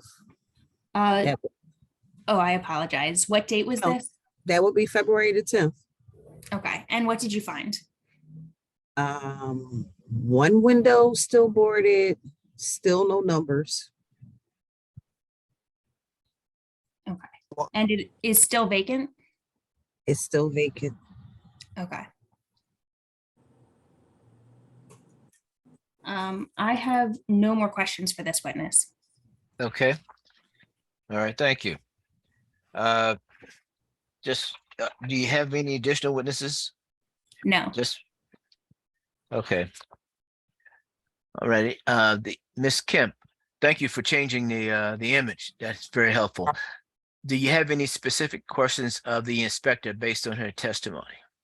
No, the only thing I do have is right now, everything should have been rectified. Okay, Except- wait. We don't, at this point, we're asking you to cross-examine. If you don't have Oh. any cross-examination questions, then we will move on. Okay, so, Oh, I just wanted to say something. no, you get to say that in a minute. We Oh, have to do okay. our things in order, okay? Ms. Reinhardt, do you have any additional witnesses? I think I may have asked. I do not. Okay, now, Ms. Kemp, it's your turn to tell us what status of things are today. I'm sorry, this is my first time doing this court thing. Yeah, we have to follow a very specific procedure so that we can keep everything on the record. There's a court reporter recording every word that's said. Okay, Okay, so initially the house was boarded up with the windows and everything. I'm not sure if you guys are familiar with the area of the block. Maybe the inspector can speak to that. It is a drug infested block where there are drug addicts that keeps going into the property. Objection Go ahead. to relevance. okay, so noted, overruled. I want Ms. Kemp to finish. Okay, Ms. Okay. Kemp? It is a block where drug dealers is outside. They're constantly going into areas. I'm not sure what exactly they're doing, but the house was boarded up with windows and everything, and they broke in it several different times. So when Did we lose Ms. Kemp? I think we lost her. Okay.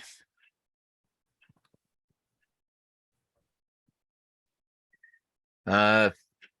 Marrero, any way we can reconnect or no? Well, she's not fully disconnected. She might be having connection issues. Okay. I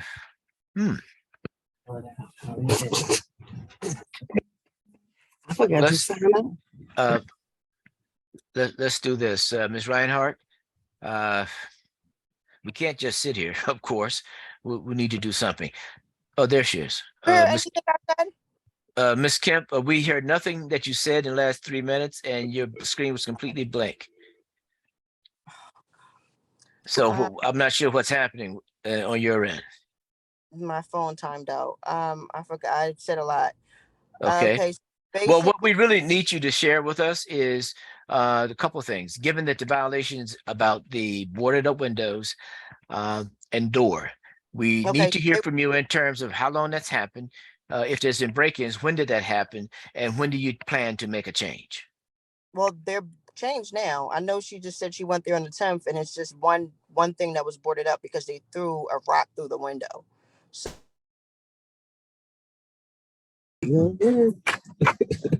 Okay. Okay. We can't have a hearing with that. hear me? No, we didn't hear you. You blanked hear out me? again. No, your screen blanked out Okay. again. So, Ms. Kemp, let's get something. This is a formal hearing. So, and we need Ms. Jones, you need to mute yourself because we can hear people in your background. Oh, I'm sorry. Ms. Kemp, this is a very formal hearing with consequences for you and your property. So is there a way for you to either have your lawyer represent you, or can you be in a space where you have good connectivity? Because we can't keep continuing the matter. Okay, well, it shouldn't happen again.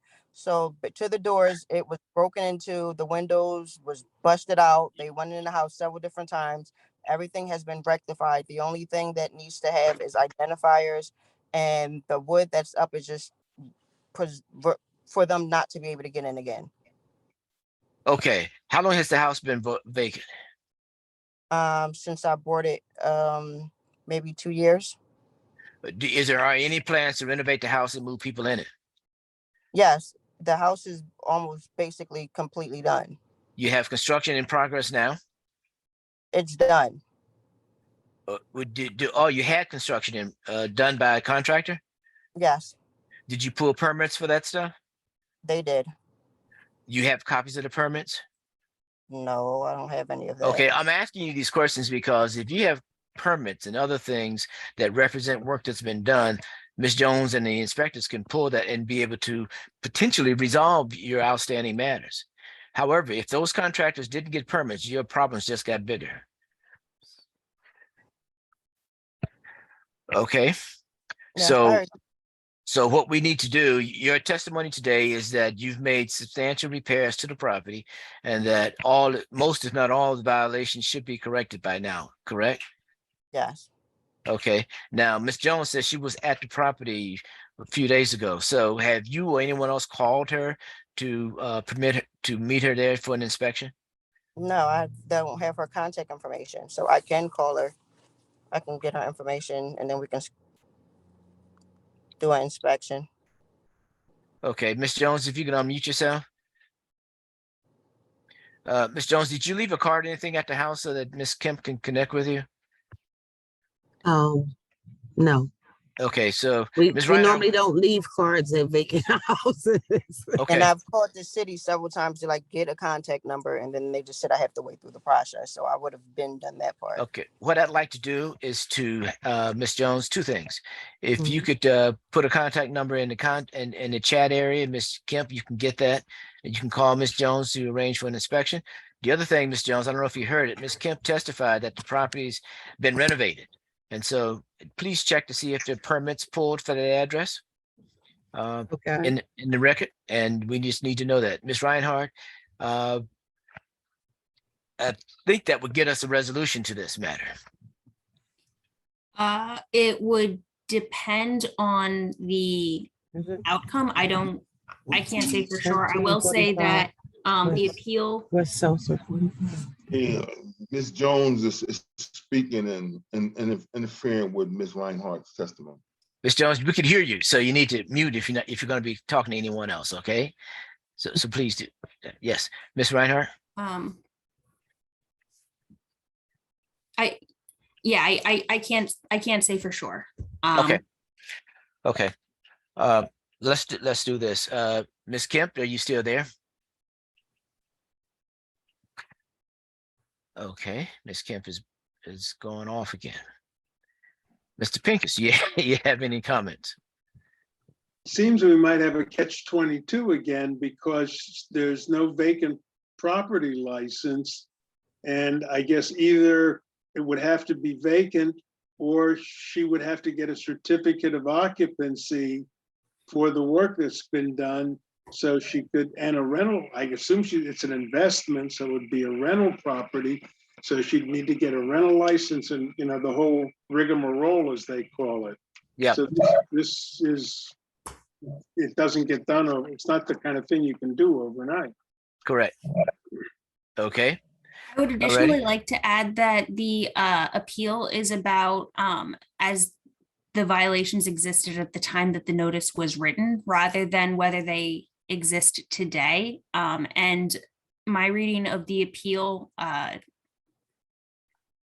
appears that Ms. Kemp agrees that the violations existed and was more requesting time rather than whether they were accurate. Okay. And this appeal was in March of 2022, of course. I'm sorry. Yeah, April of 2022. Late April. Okay. All right. Thank you. And it's now in 2023. Okay. All right. And FYI, there are no permits on that address. Okay. I just All right. checked.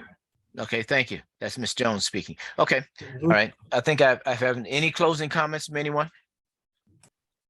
Okay, regarding Mr. Chair, HA dash, I just would have one real quick question. Is Ms. Reinhardt, would the inspector be available to go inspect the inside of the property? Or because there's so many things on here about the openings and she'll be secured and all that. But I'm just curious whether the inspector have inspected the inside of the property, The which inspector, will go along with the vacant property. right, license. that has not occurred because as you recognized, this was a vacant property and was not being used by a tenant, so there was no one to let an inspector in. That's why all of the violations were to the outside, so we're not able to speak at all to the inside. Okay, the only reason why I'm curious about that question is because of the testimony of the inspector. Because it seems that she went to look to see where the permits was pulled. So I'm assuming that since no permit, this is my assumption, since no permits was pulled, there was no violations on the inside, electrical, plumbing, and so forth. Because I would be real curious about that as a vacant property. well, I think the way to Ms. Washington, I think the way to resolve it would be, we can do two steps. One would be the issue of today's violations, which is the vacant property matters. The other thing I've asked earlier that Ms. Kemp connect with the inspector to confirm her testimony that in fact the house has been renovated. And Ms. Kemp has gone on a record said that has occurred. But now if the city has no record of permits pulled for any of those renovations, that's a whole nother matter, which is outside of the purview of today's case. Okay. Okay, I'm just trying not to make our case more complex. I'll than it withdraw has to my be. question, Mr. Chair. Okay, no problem. So I think we can, because there's a step 2 coming, but step 2 is going to be in a different hearing, I think. If in fact the renovations were done and not done accord with the proper permits. Okay, so let us resolve this one, which is HA-2022-001996, 1345 West Seltzer Street, Alicia Kemp, city affirmed. City affirmed. City affirmed. Thank you. Ms. Kemp, I'm not sure if you've disappeared or not. I don't see your image any longer. But for the record, just know that the city's position has been confirmed, that you may appeal the decision if you choose to. If you need assistance with that or help in terms of how to do that, please contact the office. Thank you very much. Please also note for the record, Mr. Kelly, that Ms. Kim's image has disappeared and her screen slot has gone black. I'm not sure what that means. Thank you very much. Thank you. Let's go on to the next matter. Thank you, Ms. Jones. Case number 28, hearing appeal number HA 2022-001600, Loxley Hyman, 285 South Fraser Street. Okay. Who's handling this one? Ms. Clark? Kia Clark on behalf of the city of Philadelphia. Thank you. Anyone present for 285 South Fraser Street? There's a Loxley Hyman. Is there a Loxley Hyman present? Okay, Miss, no name? Okay, thank you. And service was made. Okay, thank you. Ms. Clark, any contact with the appellant? No, I have not. Okay, all righty. Ms. Clark, what is your preference? The city will be requesting a city affirm for non-appearance. Okay, thank you. Mr. Pincus, what time do you have? It's 4:51 p.m. 4:51 p.m. Thank you very much. With regard then to HA-2022-001600, 285 South Fraser Street, Loxley Hyman, city affirmed non-appearance. City affirmed, non-appearance. City affirmed, non-appearance.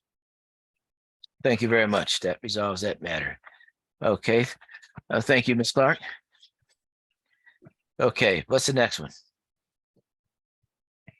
Case number 32, hearing appeal number HA 2022-001678, Joel Mandelman, 513 Wilder Street. Okay. All right, who's representing the city? Christopher Johnson for the city of Philadelphia. Good afternoon, Mr. Johnson. Mr. Mandelman? Good afternoon. Okay, Mr. Mandelman, a couple of things. Would you raise your right hand so that you may be sworn? Do you swear or affirm the testimony you give today be the truth so help you God? Yes, Okay, a few preliminary matters. Mr. Mandelman, are you the owner of this property? yes, Is your name the only name on the deed? yes, sir. Okay, thank you. All right, let's proceed. Mr. Johnson? The city is going to be calling the testimony of Inspector David Alicio. Excuse me, Mr. Chair, can I just bounce in here real quick? Yes.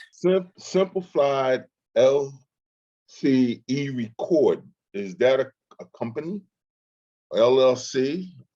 Oh, Mr. Mandelman, I think that question goes to you in terms of the ownership. I'm the owner of the property. But we're noting for what is the LLC associated with the property?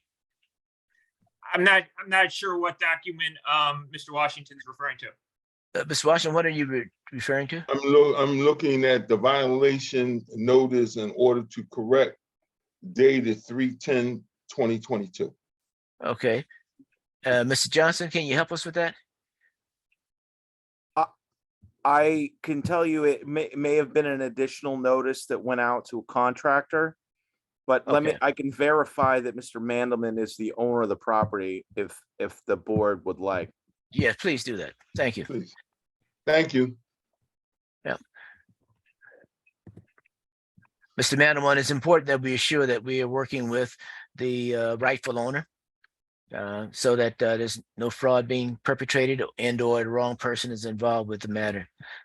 Well, I guess the other reason is if there's an LLC involved, they would need to have counsel. Yes, absolutely. The registered owner in terms of the property for the city's records is Mr. Mandelman. Okay. All right. Thank you. Okay. And Let the us city- proceed. The city is going to call Inspector David Alicio. Mr. Licio is muted. If you can unmute yourself, sir, raise your right hand so that you may be sworn. Do you swear or affirm the testimony that you give today be the truth so help you God? Yes. All right, thank you. You can place your hand down. Okay, Mr. Johnson. Good afternoon, Inspector Alicio. Can you please tell us where you're employed? Yes, licenses and inspections under the Construction Complaints Investigative Unit. How long have you been with the department? 5 years. And can you tell us what your job entails? So at the time of this case, I was a regular building inspector. I had permits under my belt. We would just go out to like complaints and investigate. We were able to gain access to the property next door of the property in question, and that's how I was able to come up with this case here. Okay. So regarding this case, are you familiar with 513 Wilder Street? Yes. And how did you become aware of that? I believe a complaint was put in for the property next door. And upon us getting inside, it showed signs of whatever work was done at 513 had done some damage to the property next door. And that's how we were able to determine what happened. When was it that you did an inspection? It's hard for me to recall exactly, but I believe it was March of some time. March. Oh. It's okay if you need to check your records. Yeah, I'm gonna have to because I know you had it on there. And now I can't find it because All right, I with the board's permission, I'm going to share my screen. Yes. Yes, please. And I have a packet of documents that is the city's exhibits in the matter. The page we're looking at is city exhibits at page 1. Okay. And I will blow it up a little bit.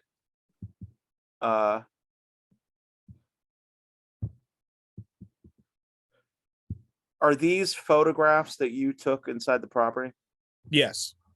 Can you tell us what we're looking at here? So just so you're aware too, we're inside 515. And these are pictures of the damage that was done from the work that had been done at 513. Right here, what you're looking at is the roof. The chimney that had been demolished and rebuilt. From what it looks like is just some bricks had fallen through whatever they were working on. And because they didn't have access to next door, they didn't know they even damaged anything. And what is the second page? That's another photo of the same roof. Okay. Where the chimney comes in. And this page 3, what is this a photograph of? That is a double header joist for like a stairway opening. It looks like they just pushed it too deep into the wall and went all the way through to the other side. And because nobody was there, nobody knew about it. So this is a photograph you took inside of 515 Wilder? Correct. And this shows evidence that the party wall was breached by work occurring inside 513 Wilder? Correct. And tell us what's on page 4. That's just the first shot I got when I walked in the house. And can you see a breach in the wall? Yes.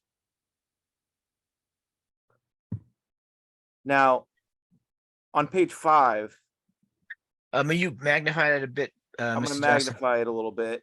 Yeah, thank you. Thank you. What is this document that's marked page 5? That's just a typical notice of violation that gets sent out as soon as a case is opened on a property. If you look at this document, does it help refresh your recollection with regard to when the inspection occurred? Yes, I thought it was March, but it's exactly March 10th, but that would mean that I was there on March 9th. Of what year? 2022. Apologies. And what were the violations that were written as a result of your investigation? I believe one was just damage to an adjacent property by a contractor. And fire protection, that now that they breached that wall, you're not going to get your proper fire protection between properties anymore. So in terms of those two properties, what type of fire protection are you referring to? The party wall, the brick masonry party wall. It's, it's so thick, and that's what the city kind of bases their time frame of if a fire occurs. And with that brick being gone, and you could see the ends of the wood there, obviously it would just go straight through to the next door property. And then with that property being vacant, and anything's liable to happen in there. So under the Philadelphia Code, are there code provisions that would require certain repairs to the party wall? Yeah. Yes. What would the owner of the property have to do to fix the wall? Well, I mean that I don't know that it should be the owner, but in terms of just repairing it, bringing it back to fire code, they would have to cut those joists back to at least get one more row of brick between their side of the wall and the joists for the stairs. Okay, in terms of this violation, so this is a violation notice that's issued to 513 Wilder Street. Correct. It's for breaching the party wall. Are Correct. they required to take action to correct this? I would, from my experience, I would say whoever the contractor did it should be liable. I don't know if it should fall, because if you're a homeowner and you hire a contractor, there would be no way to know that either of those damages even occurred if you're the owner of 513.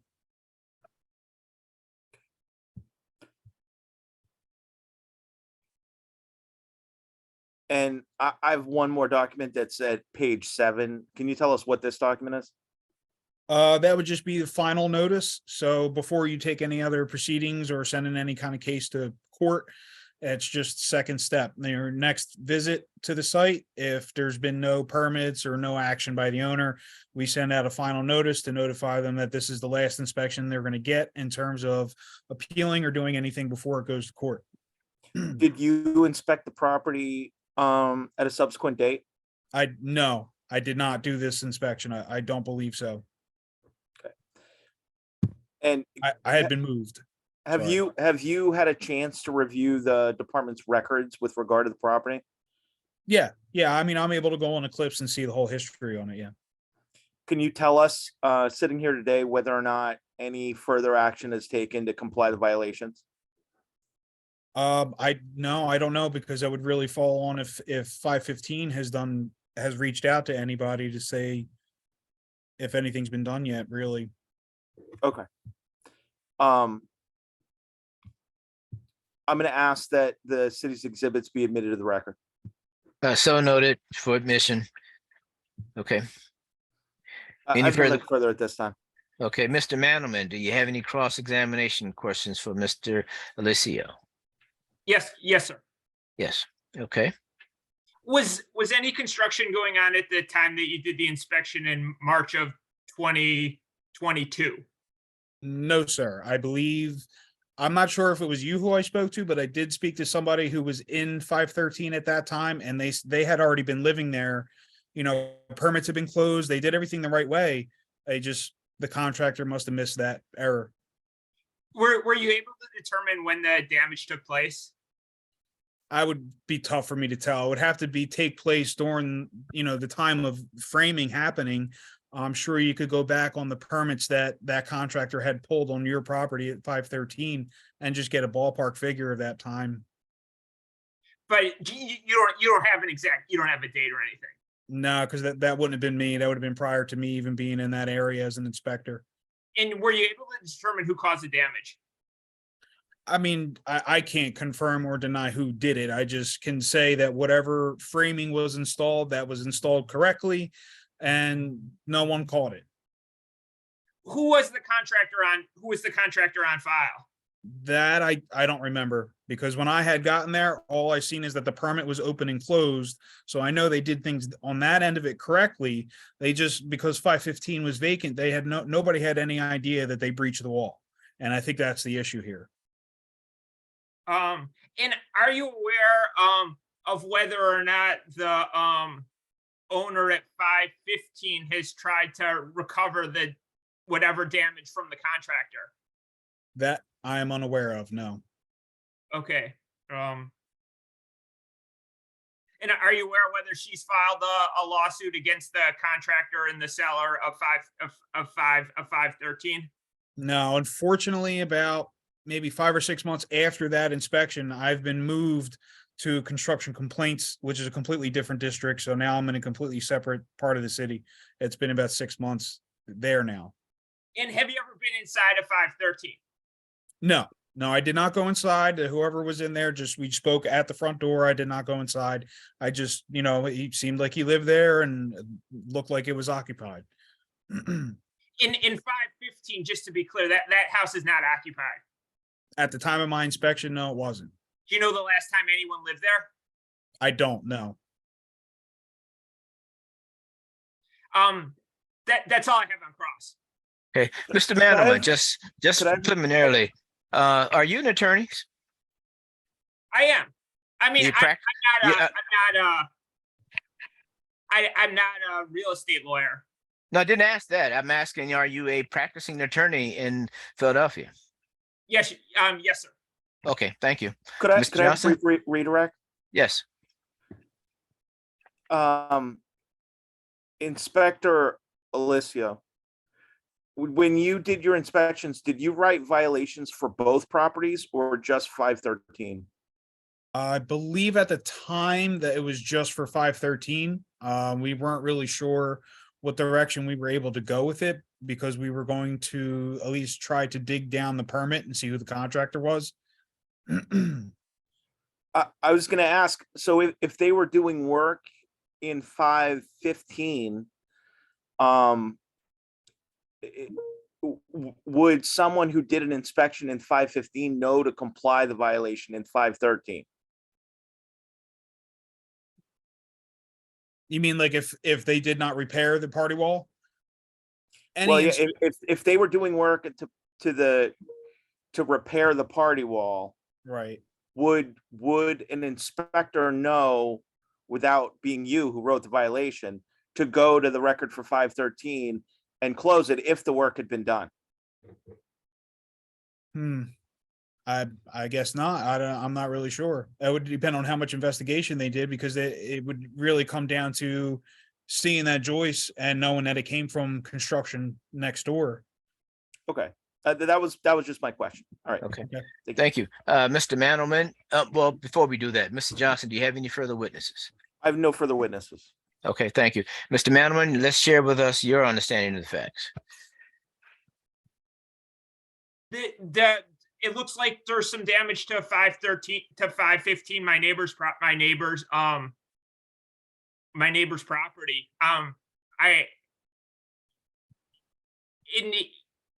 It happened prior to when I purchased the house.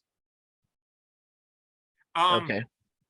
My neighbors filed and if I may, I have some exhibits. My neighbors filed a lawsuit against the contractor and the seller.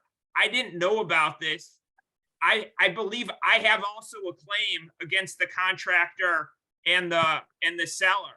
I've consulted with an attorney.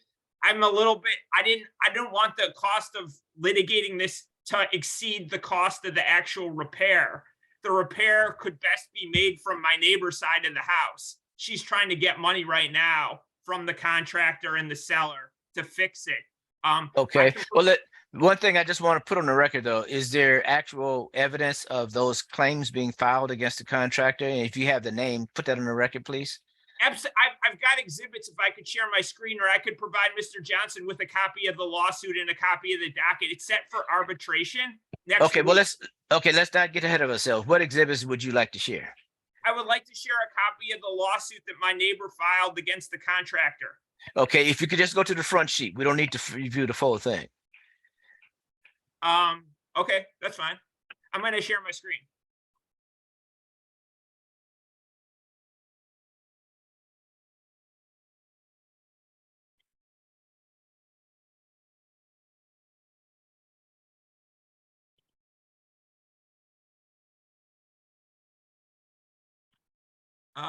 Did that? Can you magnify that a bit, please? Yeah, I'm sorry. I'm not seeing what I'm what I'm sharing. I guess I'm not as good with this as I. Oh, hold on. Okay. Let's see. It says I'm sharing my screen.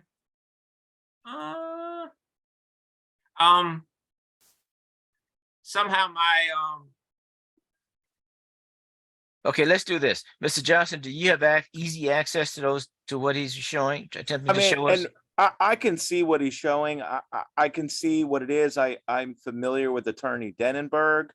Okay, just for the record, I just need someone to give us a description of what we're reviewing for purpose of the record. I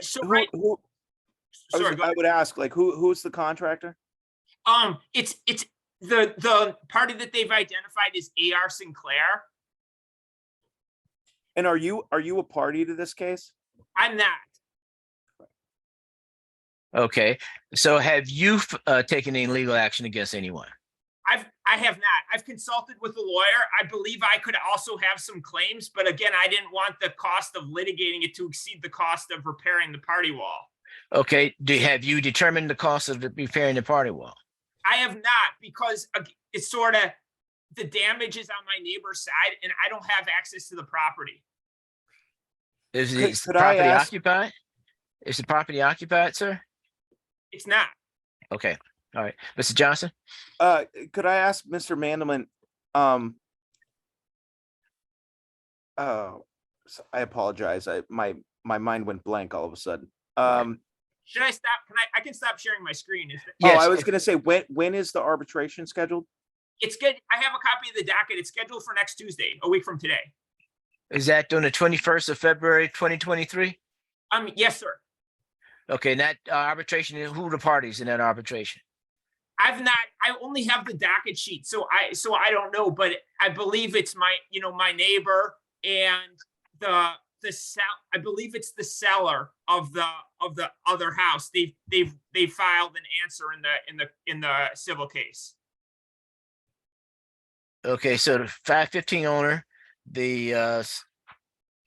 and there's a different, there's a new owner of the 515, so the seller for of 515 is part of the issue? Sorry, just to be clear, it's my neighbor who is the owner of 515, and she's filed a lawsuit against two defendants. One of those defendants is A.R. Sinclair, and the other defendant is the previous owner of my house, 513. 513, okay. Yeah, so, and it's a limited liability corporation that's represented by counsel in this lawsuit. Okay, all right. Okay. In the meantime, Mr. Johnson, the issue here becomes, how do we get to a resolution for the outstanding violation notice? That arbitration that's scheduled doesn't necessarily get us there. I think the city's position on this is that the violations, given the evidence that's been offered, are still in existence. However, it may be reasonable to afford some time for that litigation to work out, because it may result in compliance of the violations. So to give Mr. Mandelman some time to see what happens at the arbitration, and also to make arrangements for getting the work done to repair the party wall. Okay, and I guess the other question to you, Mr. Johnson, it's quite possible that someone could move into 515, regardless of the condition, and that creates a much greater fire problem because of the breach of the part. Has there been any additional violations written at 515 that would prohibit them from occupying the property? Inspector Alessio, are you able to look up 515 right now to see if there's any violations written? I can. Bear with me 1 second, depending on how. Mr. Pincus, you're muted if you have a question. I'm a little confused. The violations were issued to Mr. Mandelman, who owns the property at 513. The property that is damaged and appears to be the subject of physical violations is the adjacent property at 515. It was work being conducted in 513 that caused the violation, which is the breach of the party wall, was the violation that was written. So the party wall is both properties' responsibility. So were violations issued to both properties? Well, that's what he's checking You're out. asking Mr. Alessio right now. There was a case open, but there wasn't any violations. I'm looking into what my notes were for it. Because that the breached party wall is not necessarily evident from Mr. Mandelman's property at 513. The only place there's evidence of the breach, which would obviously, if it occurred, would be through both sides of the wall. So it's at both properties, but the evidence was observed at 515. 515, not Mr. Mandelman's property. Yeah. If he's sitting in his house right now, the wall, I mean, I assume he's looking at something that you can't even see that there's a breach. Well, just by way of argument, the way that the wall was breached was behind a staircase, as the testimony was offered. It would be behind a staircase. The treads were pushed through the party wall. I'm not sure you'd be able to see it at all from 513. I would have never bought the house if I would have known that they did this. I had no idea.